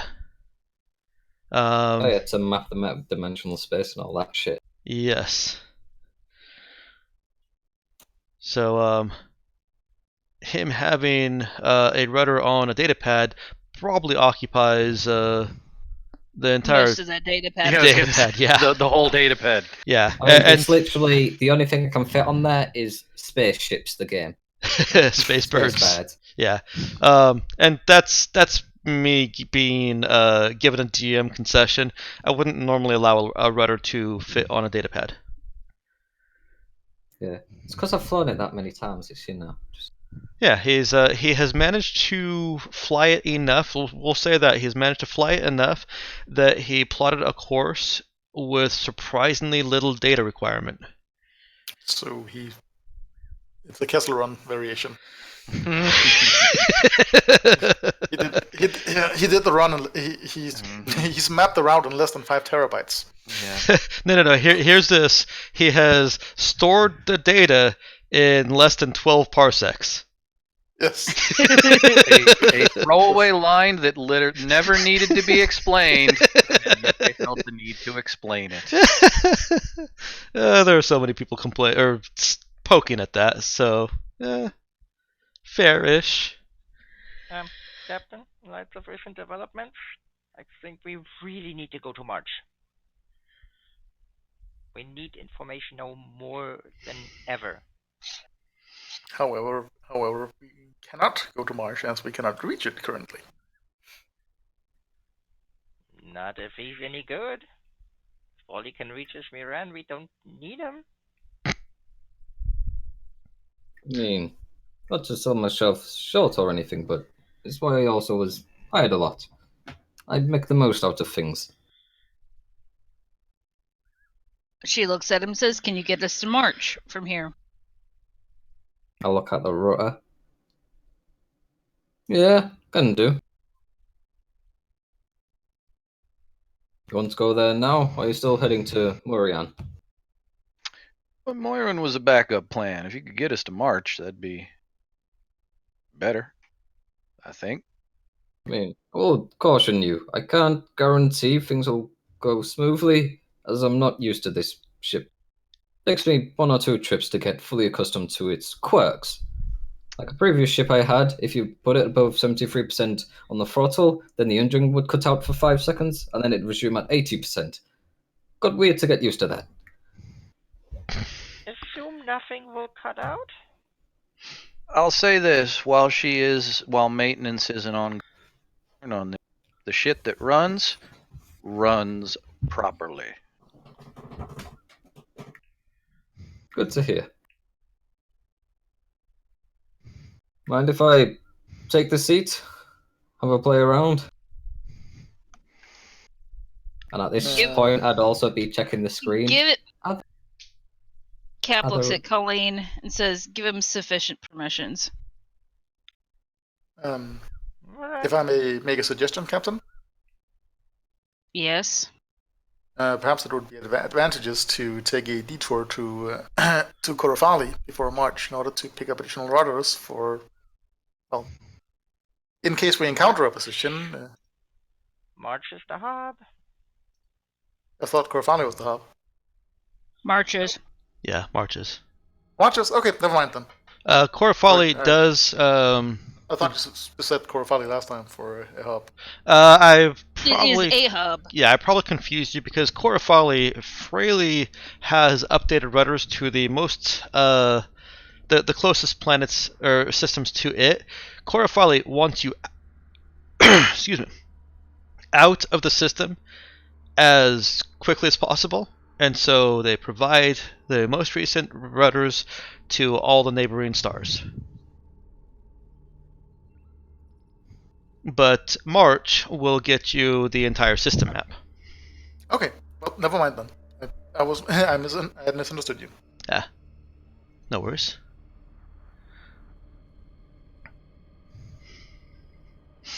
So, if I'm looking on the screen, do I see any perimeter police nearby on the sensor? No, you do not. Excuse me. You don't see any ships that are approaching you. There is a detection lock from there are a lot of detection locks from all the stations that were orbiting Astos, as well as from Astos itself. But you're not picking up any ships that are on your tail. Nor any ships ahead of you as far as you can see. So, question for you. Going into the atmosphere of one of those gas giants would also break the detection lock, right? Yes, it would. That's good to know. Well, seems like the local people are quite interested in your ship. But quite a They're number of interesting people. so I can gather.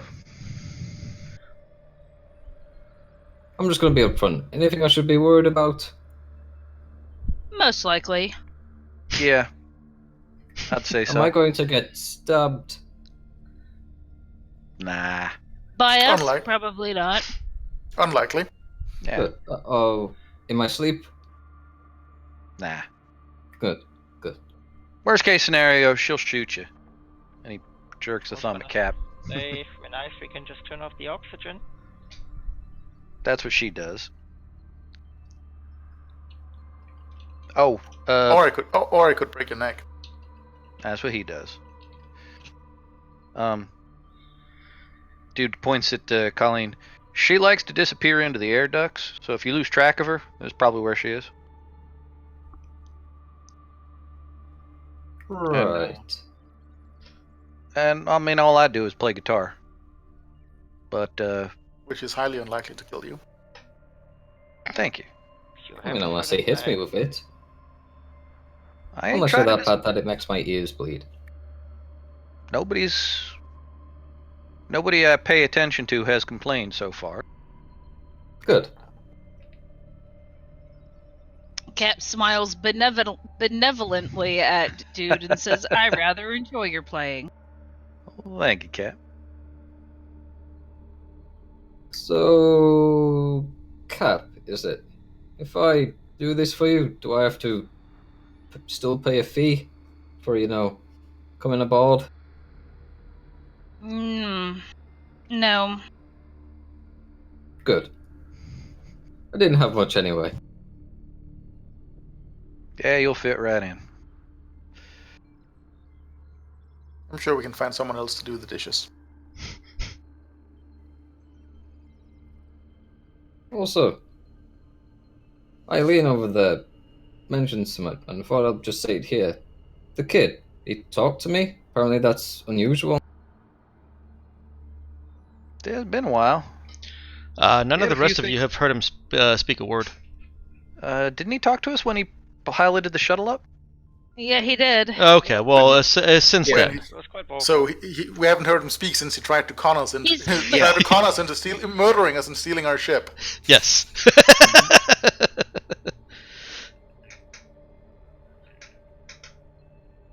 Yeah, the little guy seems to like me. Might have been the slappy though.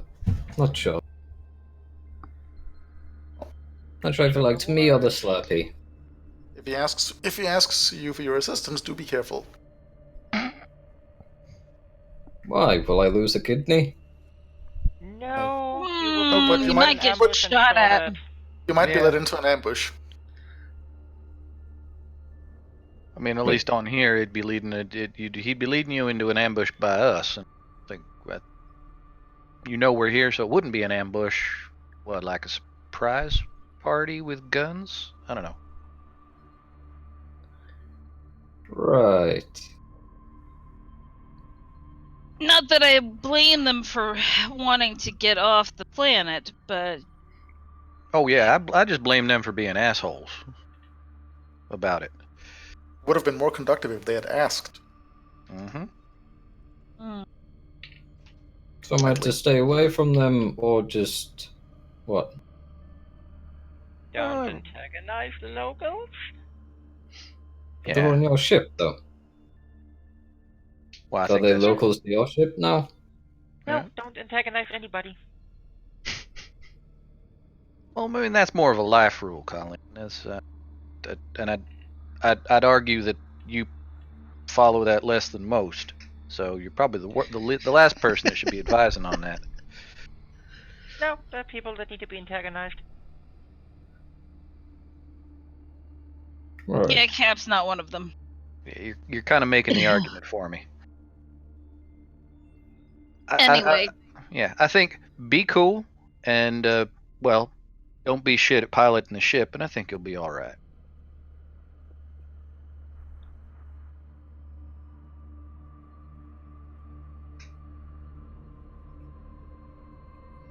Well, says this don't. Well, transfer is going to be another 15, 20 minutes or so. Oh, please, give me that thing. Oh, okay, I'll just pass it over. Could Nemo pick it up faster? Mike? Pick up what? The data pad. The rotor transfer. Oh,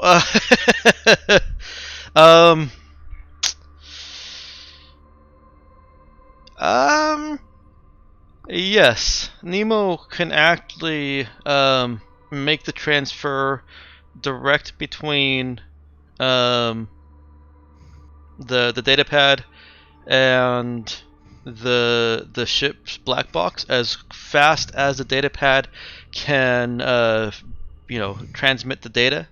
Nemo can also pick up Colina's other reasons for wanting her hands on that compad. that would require hyper acuity. Well, might not require it, but could involve. With Colleen? Captain? Oh no, you're right. If you'd allow me, reaches for the pad. By all means. Yeah. Doing it by wires would require some special setup with the computer so that it recognizes it properly. There would be additional bottlenecks involved in all that, and so yes, Nemo is the fastest way to get this data transferred. Well, I'm just holding it out at this point. Nemo will carefully take the data pad from him. Please don't delete space birds like that. Your device and your data will not be tampered with. I am merely facilitating the transfer. Yeah, don't he's... No, go on. Well, I was going to say, he's the safe one to hand your stuff to. And then She's he'll just... a little less safe. And then he'll just hold the data pad and stand there looking a bit distant. Well, excuse me for trying to find out if he's a mass murderer. I don't think so. I mean, technically, I've got over 115,000 kills in space birds. You know. Yeah, not quite the same. Yeah, I know. So, you transfer. What's he doing? No, I'm just pointing. Don't worry about it. Yeah. Things are getting done. Just let him take care of what he has to take care of. And while he's doing that, Hugo sees, and probably has seen for a bit, that the course plotted for the edge of the system here could be optimized a bit. A bit more could be pulled out of the spike drive, and the course itself could be adjusted just slightly, and this is all his Starfarer benefit. It's like, well, why jump into that position? Jump to that position, then it's just a short jump to that position. Most likely, he can point out a closer place with where the spike drive can make the drill into metaspace. And also can get more power out of the engine safely. So if you'd like to adjust that course, you guys will only take 24 hours to get to the edge.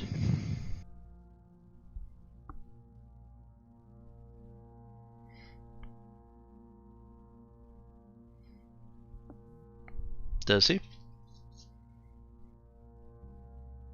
Mm-hmm. Yeah. I shall speed things up.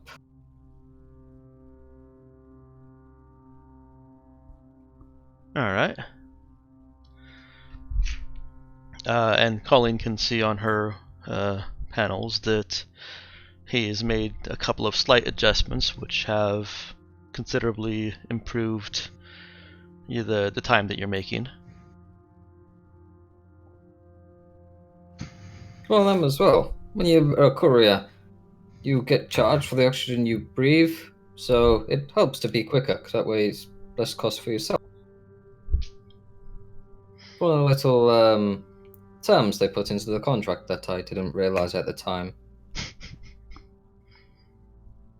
Yeah, it kind of sucks. You get charged for every breath you take. By the police?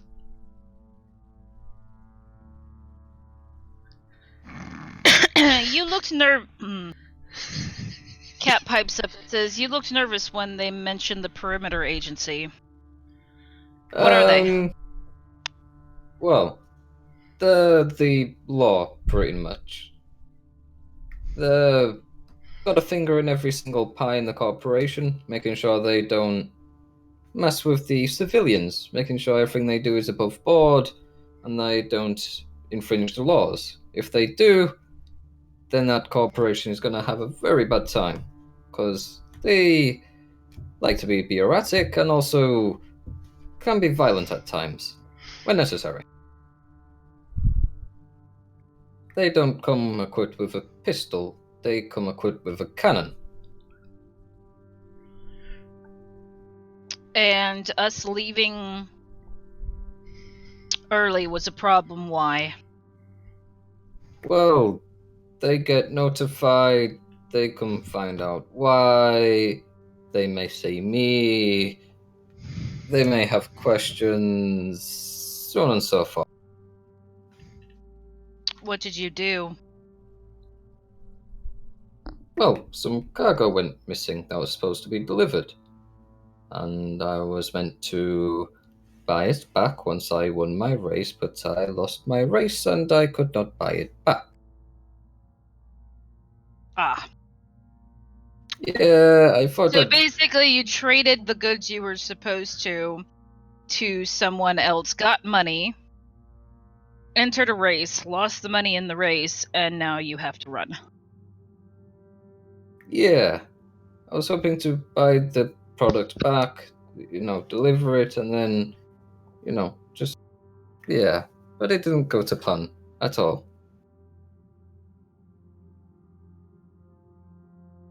Yeah, so that's why I'd rather not talk to them. They're quite strict on laws being followed, and I wouldn't want to get you involved with them. Yes. I think we'd prefer not to be involved with the local constabulary as well. Or any constabulary, for that matter. Yeah. How so? Not That's neat to know.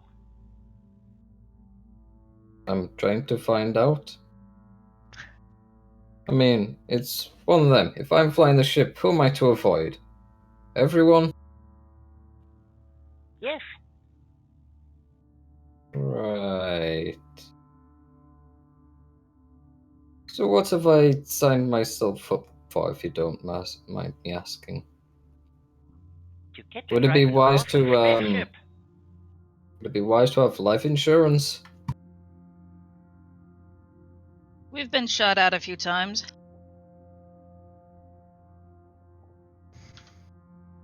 Right. Yeah. So if no, actually, it doesn't matter.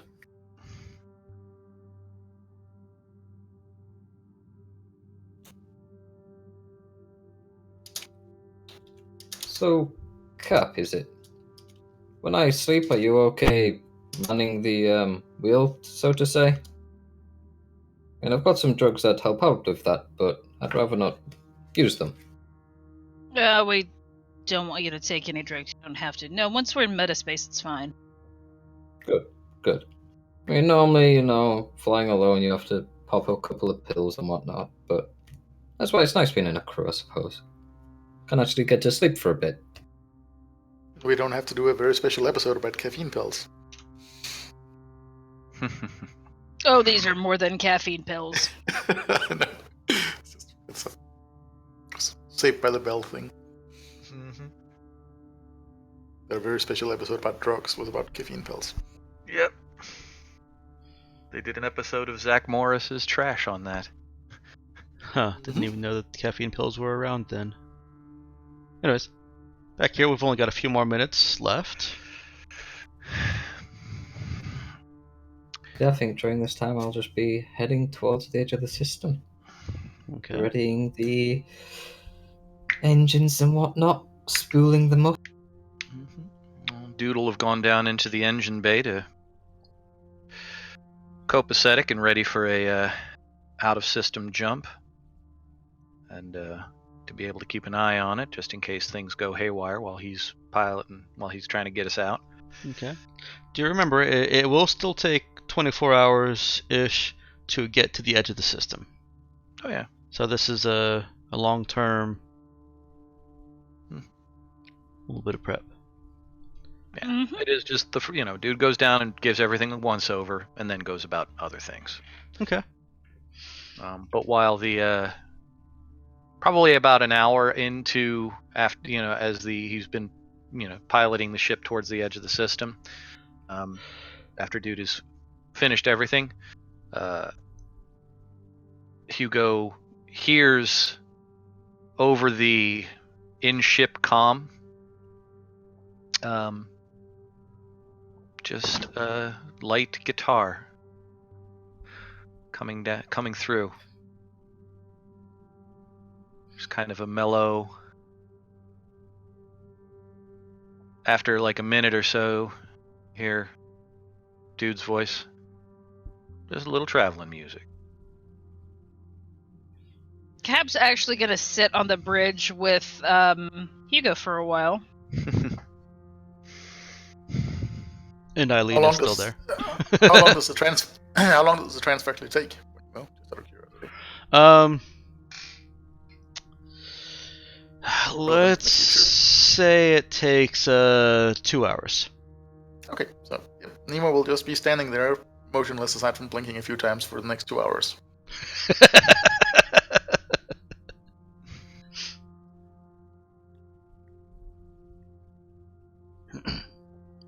Okay.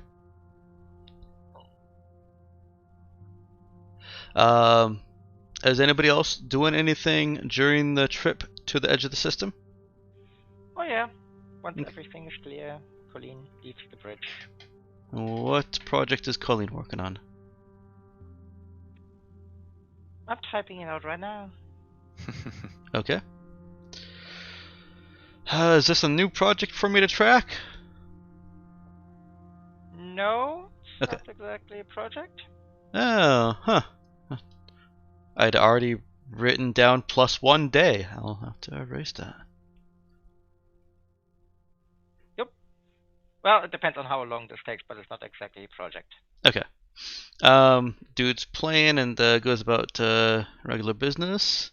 Cap is kind of sitting with Hugo, and so is Eileen. Nemo's occupied for a couple of hours, but what does he do after that? When he's when he's done with the transfer, and first of all he'll give Hugo his datapad back. Mm-hmm. Obviously. There you go. Thank you for. You didn't mess with my Spacebird save file, did you? I did not. Oh. The data has been the relevant data has been successfully transferred. I did not touch or peruse anything else. I mean, kind of just full with that data. I suppose I can wipe it now. Fit on Spacebirds too. Wasn't as good as the first one. A lot less violent. Anyway, thank you for that. I think. You're quite welcome. Is Cap still on the bridge? Or did she go elsewhere? Captain, is my presence required here, or shall I go elsewhere? If you have other things you want to do, Nemo, please, by all means. He'll stop vocalize to Cap. I could remain and further study our new pilot. Make sure that there is nothing untoward about his character that he's concealing from us. Well, the kid liked him, so I think that says something. Oh wait, he's in the room, so that would make that conversation really awkward. Since Nemo didn't say anything, but Cap responded to something. So you guys kind of just like looking at the hold controls on, like, hold on. Yeah, what the we're going to hell? retcon that. So Cap types that out to Nemo on her Right. data pad. Yeah, that's the oddity of that's the little wrinkle with that mode of communication. When, Yeah, when there's they're only both in the room. subvocal one way. Yes. Nemo will just nod and subvoice back, and in that case, I will be in my quarters, furthering my language skills. She'll type back, "What are you studying now?" I was considering that the local languages of Kenagiros could come in handy if we were to return there at some point for further trade. As long as I don't have to trade directly with Duran, everything will be fine.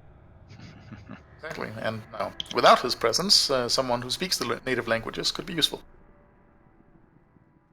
It's true. So I will. Damn. She mutters. She does mutter something under her breath, very very softly. So she might, she might get odd looks, and Nemo would hear something along, because he can hear really really well, right? Yes. He hears something along the lines of it. Damn it, down 2 crew members in a very short period of time. But and he'll sub-vocalize back. But I will make it a priority to observe and assess our new pilot. Please do. And then he'll head to his quarters and dig up replay any recordings of Duran talking in the local languages of Kenagiros, and along with any other information he might have snapped, any other signals or transmissions he might have intercepted, to start deciphering that language. Okay. I feel like he could have gotten enough, but it wouldn't be casual conversation. His jargon and vocabulary will be much more military/militia oriented. Right. Sure. I figured as much. It's a place to start. Mm-hmm. Absolutely. So he will start working on that. Okay. I'll make a note of that on the sheet. Nick, I will get to that later. And Hugo doesn't have to sit in the pilot seat for a whole 8 hours, although he can spend a bit of time trying to familiarize himself with all of the oddities of this ship if he likes. And by oddities, it's more like once he's starting to look at them, they're not so much oddities as much as improved design that isn't really seen elsewhere, and so it's unfamiliar and uncomfortable. Yeah, it's like normally I'd have to stand up, reach across, push that button, but instead it's just right there on the little touchscreen. Just like, Yeah. So much easier. Yeah, or like switching from a mouse on a small mouse pad with high sensitivity to a big mouse pad with low sensitivity. And I gotta feel like even just in corridors and what you can see, this ship probably has power conduits and junctions that are substantially larger and better looking than you would see in a regular ship of this kind of class. I think most of that's hidden. Yeah. Out of curiosity, how old's our rudder to march? I didn't understand the question. What was that? How old is our rudder to march? Oh, that's actually fairly current. Did we pick up an update to it in Pana, or did we have to? Are we relying on the one from? We haven't been to Pana. This is the first time we've been to Pana. Right. Well, I mean, were we there long enough? We weren't there long enough to get any rudders, were we? From the automated. No, the transmission would have taken longer than you guys were there for. But, Mel, when was it that I gave you the choices of planets? When did Nemo get that blast? That was that when we arrived at SOS? It might have been. I used that as an excuse to keep Nemo out because you were gone for a couple games, Yeah. if I remember Not right. gun? Pretty sure it was before or Gun. was- So to try and No, it wasn't SOS then. That was it must have been when we I think returned it to was Mona? Gun. Gun, yes, it must have been Gun. You're right. okay. It was when we arrived at Gun. I think from Gun we got. I think we got Gun and Muran. Muran. No, it Because was another ship. Colleen has. Yeah, it was. Oh, right. It was another ship that came into the system. But I think that was when we were headed to Gun. Okay. We were but we were leaving. It was when we were leaving SOS. I'll fastball the answer because I don't think you need an exact answer there, Ben.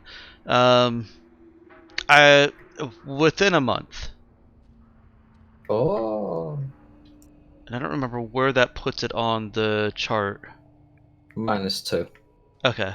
Physical check. Okay. That should still make it an automatic success, though, right? I can get us there in 2 days, I think. No, trim the- this actually will be 6 days.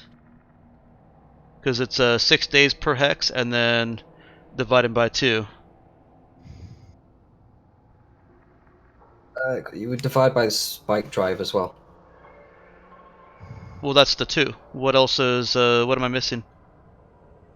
No, so if I go into March, it'd be 12 days total. Divided by 3 if I trim the course, because that's the spike drive rating. Divide by 2 again, because of staff error level 2.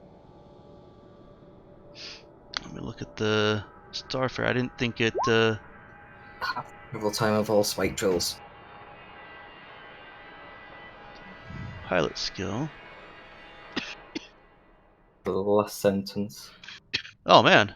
I may not have been giving that to Jeff. I certainly wasn't giving it to you guys.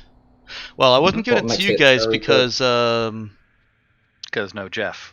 yeah, he was effectively an NPC that I was letting still have the benefit of the +1 spike drill. Okay.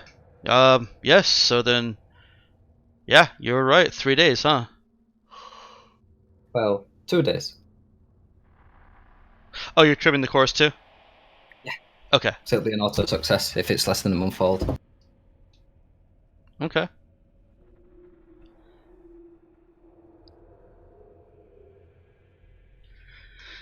Your travel times are gonna get faster.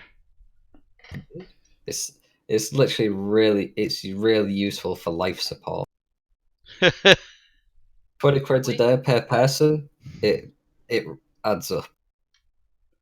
Yeah, this ship has an operating cost of about 15,000 credits a day, and that's not even considering crew or life support costs. That's just maintenance. Yep. I say, we don't have crew costs. Right. We have very nominal. Yeah, technically you're still paying for like food and stuff. Something that Hugo will notice is the 12 people that he saw are pretty much the only people that he sees. On this giant ass ship. Yep. Yeah, I will inform Cap. Yeah, once we get there, it should only take us about 2 days or so to get to Mart. Really? I'm pretty sure we don't even have. We don't. And I'm pretty sure we're pretty far away from even having enough people for a skeleton crew. Yeah, we don't even have a skeleton crew. We have maybe a small finger bone crew. That would be the case for a normal ship of the size. I believe I set the minimum crew for this one at 10. So we just meet the minimum crew level. Right.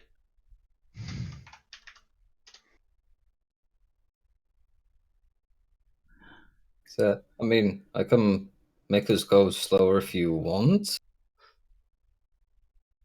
You want me to go slower? No. Sarah. Okay, I was As gonna much say. as much as I would like time to actually prepare for this. Honestly, never. Yeah, I figured, best get away as quickly as possible from whatever's, if anything's, following us. But yeah, still got a little bit to go before I get to the edge of the system, though. And I'll correct myself. The minimum crew to properly run this ship is 5, and I remember now that I set it that low as yet another one of those. What the fuck is this ship? It's designed as if it's a warship frigate, except it's a cruiser ship. So yeah, your minimum crew. You guys meet the minimum crew as PCs. Right, but well, if we didn't meet the minimum crew, then we wouldn't be able to fly in the first place. Yeah, there's I also had to kind of make that concession. My justification for that was that it's a military ship. It's that advanced, it auto-corrects, errors and stuff, so that way it doesn't require an extra man there to fix them. Yes, absolutely. It is very advanced and can do a lot of things on its own that would, sometimes take 1 or 2 additional engineers or another pilot watching it or something. And there's your traveling music. So, Cap, why shouldn't I give my combat to Colleen?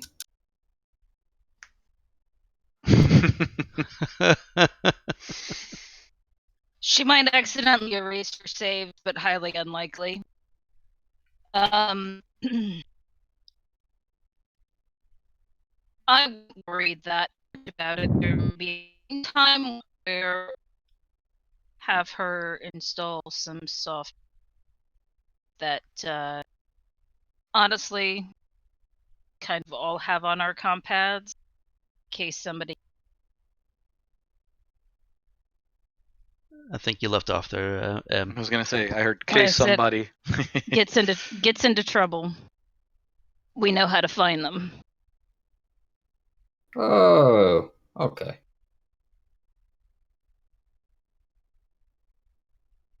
I mean, don't know if it helps, but in my survival kit back in the room, I've got a little radio for a distress signal if need. Can be useful. Could be useful, but Colleen's a whiz kid. Oh, nice. I know some people might question having a young woman her age on a ship, but she's very talented.